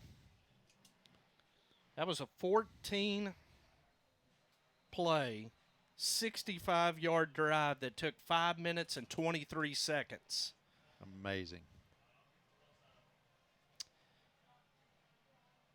So Rhett Thurman will kick off for Cabot, and he has certainly shown the propensity to kick it into the end zone tonight. Would love to see Andre Lane or Jaden Nash get a crack at a return right here as Thurman His kick is going to drive Andre about 4 yards deep into the end zone. So Benton's going to have to go 80 yards with 3:30 to go, down 9. You need 2 scores, Terry. Yeah, we do. So that means we need a quick score. And there's one guy that probably gives that. Well, actually, there's probably 2 guys that probably give that to you. It's Hudgens and Slaughter and Wells are going to go right. Murdoch left. Harper in the backfield. Bring Wells in motion. Fake to him. Fake to Harper. Brown rolls out. Throws to DeAnthony. DeAnthony is going to pick up 16 yards on that first down. They're going to give him 17 to the 37, and Brad Harris is telling the offense to get up to the line and go.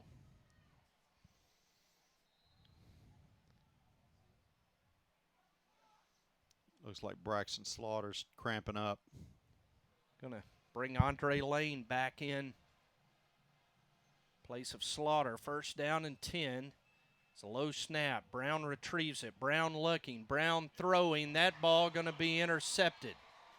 Intercepted by Kyle McIntyre as Brown overshot his receiver, and Cabot is going to have the football back at their own 35-yard line, up 9 with 3:02 to go. Well, the Panthers fought back really well in the second quarter, and Cabot, to their credit, came back out and fought. And we knew the third quarter was going to be a fight, and we knew that they were going to deliver one. And the Panthers certainly had their chances, but came up short twice in the red zone. That drive where you come up empty, up 5, could have gone up 12. Mm-hmm. Boy, that's the one you look back on and say, what if? So Cabot's got it, first down and 10. They're just going to hand it off to Graham Turner, and boy, hog-tying him at the 33 was Jaden Woolbright. Man, that's a senior that he's having a year now. He really is. That defensive side, number 36, playing hard.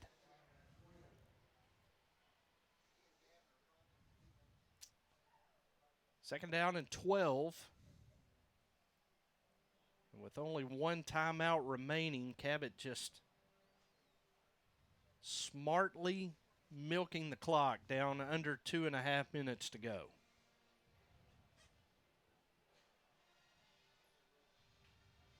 They'll snap it with 1 second left on the snap clock. There's a throw that's incomplete, intended for Braden Jay. And, boy, thank you for the timeout right there. Yeah. The incompletion stops the clock. Yeah, I have absolutely no idea why they're throwing the football. But be that as it may, for third down and 12.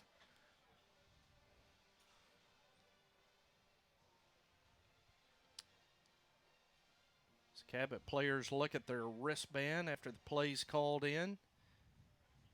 They'll bring H back to the right. Torres splits to the right. Carmack and Jay wide left. They're going to give it to Turner. Boy, Benton was waiting on it.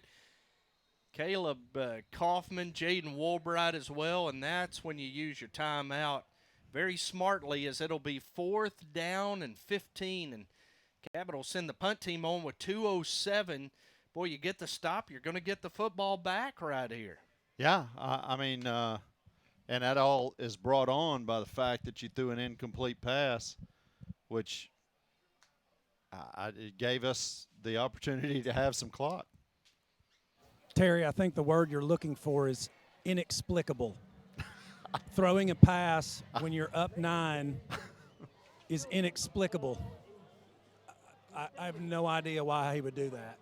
I think that's just Scott Reed being mad at Benton because we beat him for the last 6 years or whatever at El Dorado. Or we beat him 6 times in the last 4 years while he was at El Dorado. So a little revenge throw maybe? I don't know. It didn't make any sense to me, though. 4th down and 15. And Thurman will punt it away. Hemphill will snap. How about a big Gavin Wells return right here as Gavin stands back at the Benton 35 to receive the punt.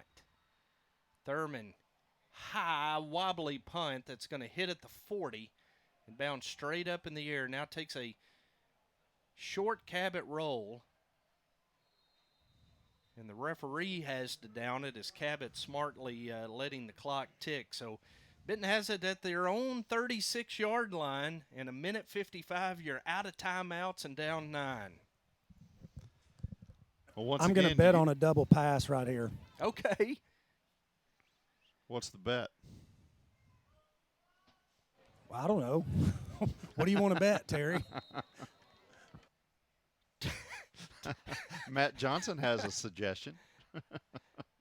Terry's hungry. He's been hungry since pregame, man. You. So Brown going to drop back and throw. Going to get it to Peyton Hudgens, who's going to pick up 5 yards, and it'll be 2nd and 5. And slow to get up, Garrett Brown, as DeAnthony Harper goes and checks on his quarterback. Yes, he does. As Garrett coming back, that clock running. You don't have any timeouts remaining. 2nd down and 5. So Brown going to drop back, gets good protection, and throws to the sideline. That'll be a 1st down as Gavin Wells going to get it to midfield and stop the clock with 1:22 to go. That's a good job that time of getting out of bounds. Sure wish that the previous play would have done that way, but Garrett had to get rid of the ball so fast that the play didn't have a chance to develop with a lane to get outside. 1st down and 10 following the completion. Low snap. Brown pulls it in. Throws for Andre Lane on the slant. And a lot of low snaps tonight. There have been. We got to get better at that. Throws the timing off on all of those plays. Pass incomplete as Houston Wiley in coverage for Cabot. 2nd down and 10. Ball at midfield. 1:19 to go. Brown drops back. Looking, airing it out, intended for Peyton Hudgens, incomplete, and it'll be 3rd down and 10. You know, Brown's been a little off tonight on the deep ball. Mm-hmm. He's missed several times when he did have an open receiver. But he'll get better. That was one of the things about Garrett last year as a sophomore that really impressed us, his ability to throw the deep ball and fighting back from injury. He's done a great job on 3rd down. He's pressured by Matthews. A flag comes in. Brown throws as he's hit, intended for Wells, and it was broken up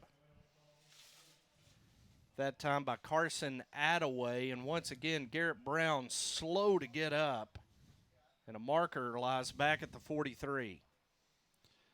He's taking a lot of hits, and these offensive linemen need to understand that when the game is still going, you still got to keep playing. You can't just let guys sail through and hit your quarterback. Personal foul face mask against Cabot. It's going to move it down to the Cabot 35 and give Benton a 1st down with 1:06 to go. So there's still a life in the Benton Panthers, but you're going to have to get it in the end zone here pretty quick. You got a 2-score hill to climb here. Brown flips it out to Jaden Nash, and that time Cabot was prepared for it as Dagan Moore, who had an interception here in this 4th quarter for Cabot, makes the stop, a loss of 1. It'll be 2nd down and 11. Clock at 45 and counting. Panther offense got to hurry up. They get the snap off. Brown throwing for Nash, and Nash was unloaded on as that ball beyond Nash's grasp, and he took a big hit from Kyle McIntyre. He sure did. And I'd love to know what the difference between that shot and the shot that they got Braxton Slaughter on. No kidding. 3rd down and 11 for Benton at the Cabot 36.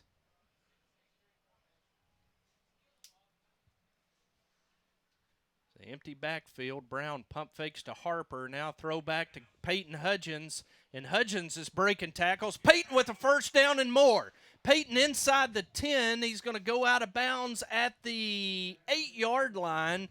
and it'll be first down and goal. Boy, Peyton Hudgens with some nifty running, Terry. Yeah, he sure did. 26 seconds left. Let's see if the Panthers can get in the end zone. And now Cabot will take a timeout as it'll be first down and goal for Benton at the Cabot 8-yard line. Boy, Dio, you look at Peyton Hudgens and the added dimension of him at wide receiver. Absolutely. Well, I mean, that's what Coach Harris talked about.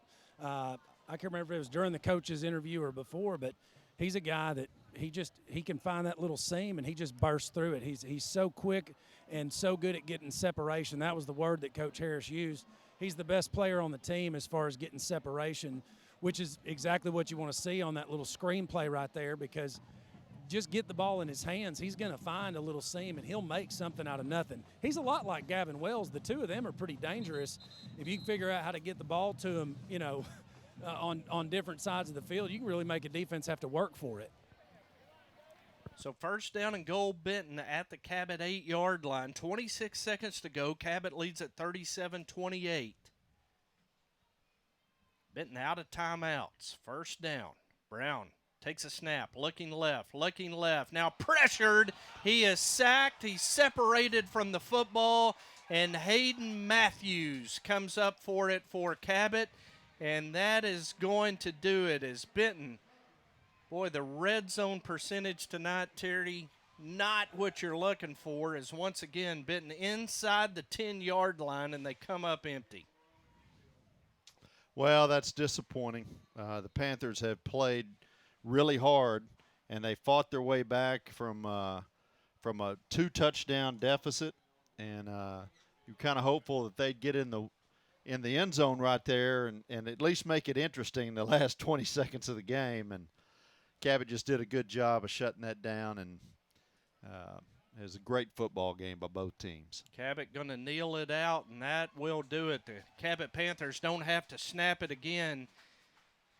Scott Reed's Cabot Panthers are going to go to 3-0 in their preseason slate.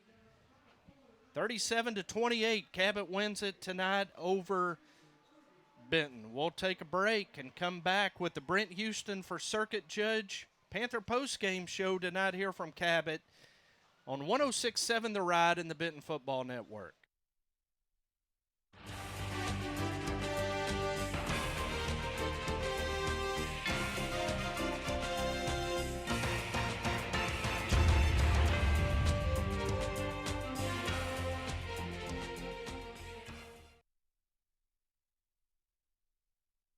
Hamilton Family Dentistry, dental care that grows with you. We're family owned and are ready to provide dental care for your family. From your newborn baby to your great-grandparents, we see them all.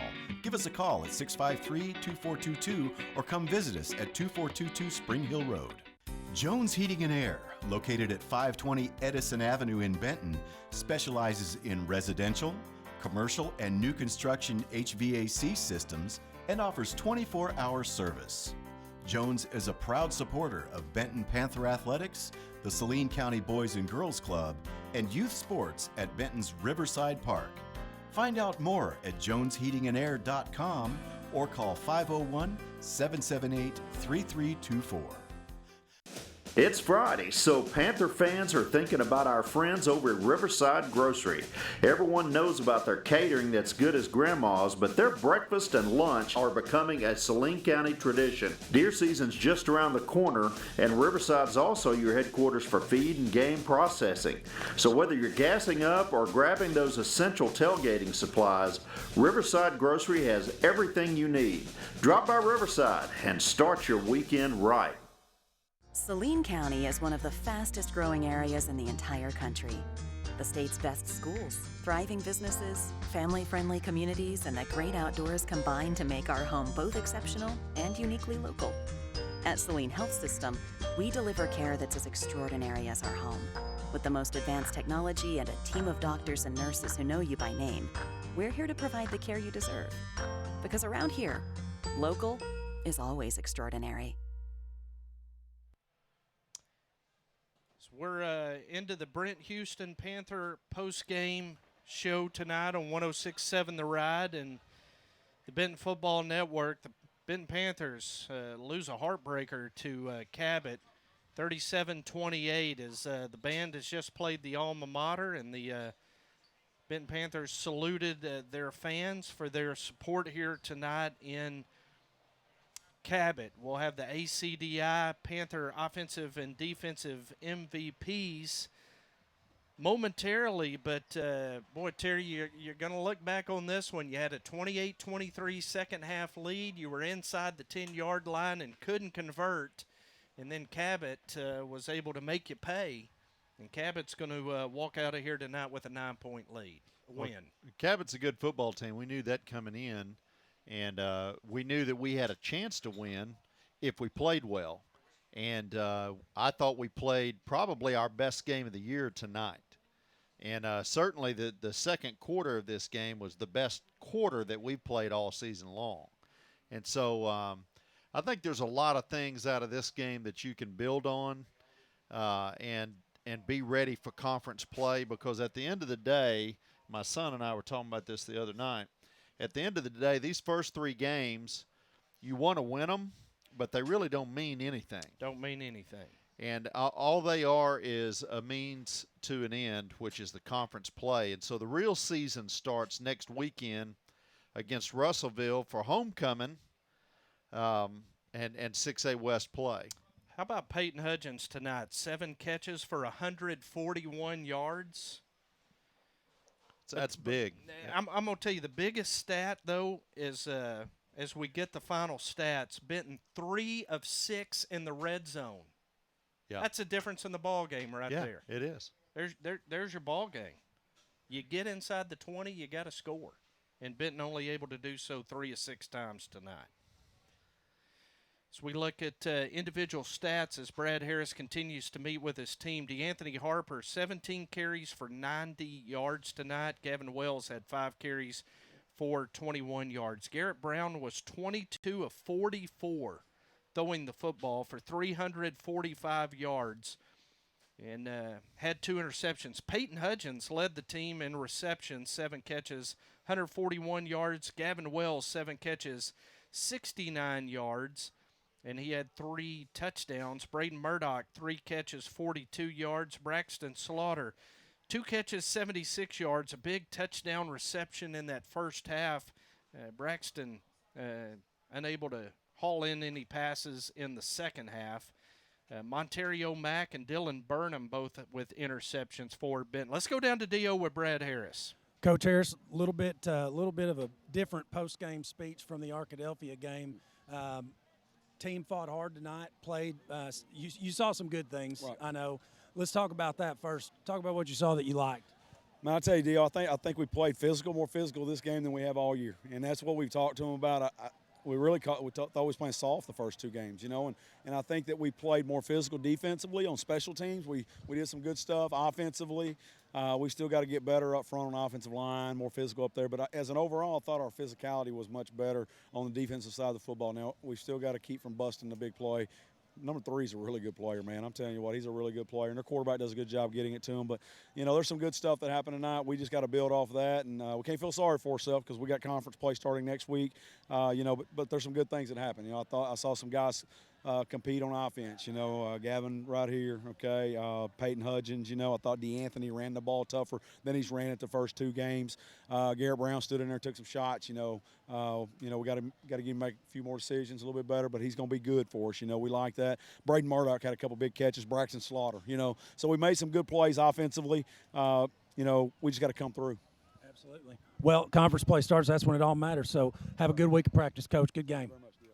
All right, we're going to let's get Mac in here and Gavin Wells. You guys are our ACDI MVPs of the game. We're going to face right over here. Gavin, come over here. Yeah, there you go. So, Mac, you had a huge second quarter. First quarter, you got a fumble, got the interception in the second quarter, but really played stout out there on the edge. I mean, several plays where you were meeting them in the backfield. You know, tell us about the defense. It seemed like at first the defense was struggling a little bit, but then you guys kind of gelled and came together. What happened?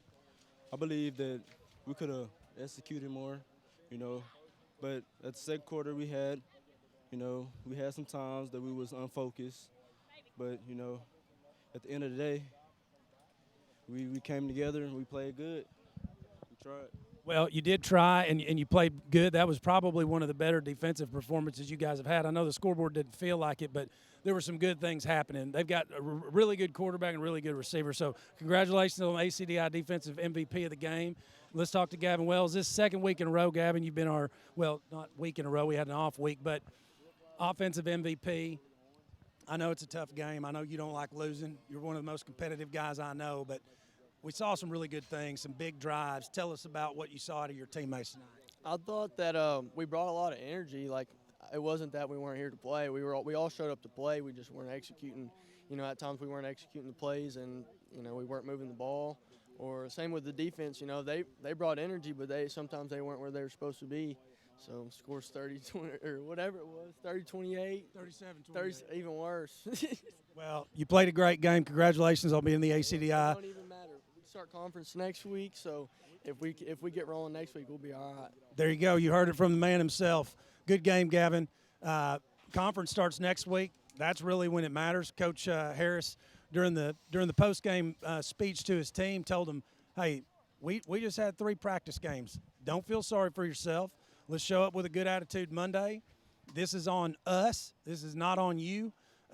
He told his team, he took the high road, said, hey, this is on us. We're going to get better as coaches. We just need you to have a good attitude and get better too. And number one fan of the Panthers was right there over Dio's shoulder, and when he had a chance to go talk to the Cabot quarterback, he abandoned Dio in a hurry. Well, he was just keeping Dio honest. Yeah, there you go. Hey, Dio, how about real quick your final assessment tonight? Well, I mean, we saw some things out of Benton tonight that we've been waiting to see. Yep. One of which was playing with a little bit of toughness. I mean, when the chips got down, they fought back. They took the lead back over. They played really well at the beginning of the third quarter, but then that long drive really just kind of sapped us. It seemed like. But I think that's what this team needed. This team needed to fight and show that they could come back and they could take that. So I bet, this week is probably one of the best weeks. Every year Coach Harris talks about that week they have. A lot of times it's after the Salt Bowl, but this time it took a little bit longer to get this team going. But I'm willing to bet this week is the week this team comes together and shows up at conference. I mean, when Russellville comes to town, they better be careful because they're going to have some angry Panthers to face. Last year when these two teams played, there were over 1,100 yards of total offense. Tonight, just 906. Oh, just. Cabot, 478 yards of total offense. Benton, 428 as we continue the Brent Houston for Circuit Judge Panther postgame show. Cabot with 358 passing, 120 rushing. Benton with 83 rushing tonight, 345 passing. We'll be hard-pressed to see a better receiver all year than DeCairo Rudolph. Yeah, he's a really, really good receiver, but the thing that that was most impressive about him was his ability to separate once he got past the second level and get himself open to where he could make a play. 6 catches, 225 yards, and 3 touchdowns. Impressive. Tonight for the Cabot senior wide receiver. As we look at the out-of-town scoreboard tonight, Bryant and Fayetteville, I believe the last 4 times they had played, a total of 6 points had separated them. That's right. Boy, it doesn't this year. Bryant 42, Fayetteville 13. Hey, I said it after we played them. That was the best high school football team that I had seen in person. And they sure put it on display tonight up in Fayetteville because everyone was expecting that to be a really good game, and it just wasn't. I think the only threat to Bryant this year is maybe Harding or Ouachita Baptist. They're kind of D2 level good. How about Harmony Grove? A shutout tonight of Bald Knob, 23-0. And Glen Rose won down at Falk, 41-0. So all of our Saline County friends victorious tonight in their games. Russellville will come to town next week on the heels of their first win of the season. Yep. Cyclones beat Alma tonight, 31-21. Lake Hamilton defeated Hot Springs 48-6. No update on Jacksonville and Hall. It was 6-6 last we looked.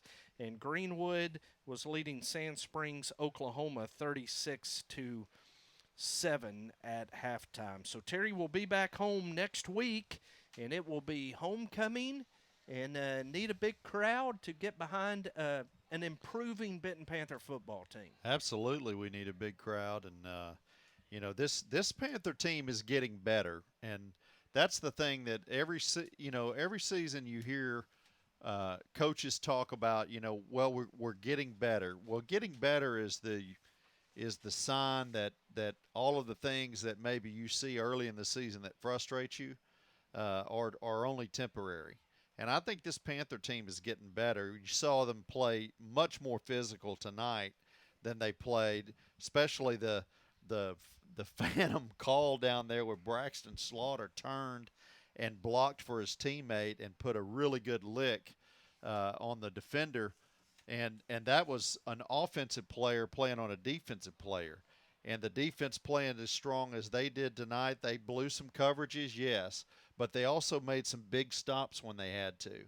And offensively, we started executing in the second quarter, and that's the first time we've seen it all year. And so this team's getting better, and I feel good about us going into conference play. And that is exactly what will happen next week. And that will be our next broadcast of Benton Panther football on 106.7 The Ride next Friday evening when the Panthers celebrate homecoming and welcome the Russellville Cyclones. We'll have the Everett Buick GMC Panther pregame show at 6:30 with kickoff at 7 o'clock. Want to thank you tonight for an above and beyond job to Matt Johnson and his camera crew of Marcus Robinson and Kendrick Allison. Thank you to our friends at Signal Media for all of their help in making 106.7 The Ride, the radio home of Benton football. To Benton Athletic Director Scott Nethery for his help and hospitality each week, which on nights like this we appreciate way more than we ever express. Reminder that DVD copies of all Benton Panther football games can be purchased for $17 plus a $3 shipping charge at mmproductions.net. On behalf of Terry Benham, Dio Vanucci, and the number one fan of the Benton Panthers, Freddie Reinhardt, I'm Jim Gardner. We appreciate you joining us tonight for Benton Panther football. Again, tonight's final score from Cabot. It was Cabot 37, Benton 28. Until next Friday night when we greet you back home for Homecoming 2019, good night, God bless, and go Benton.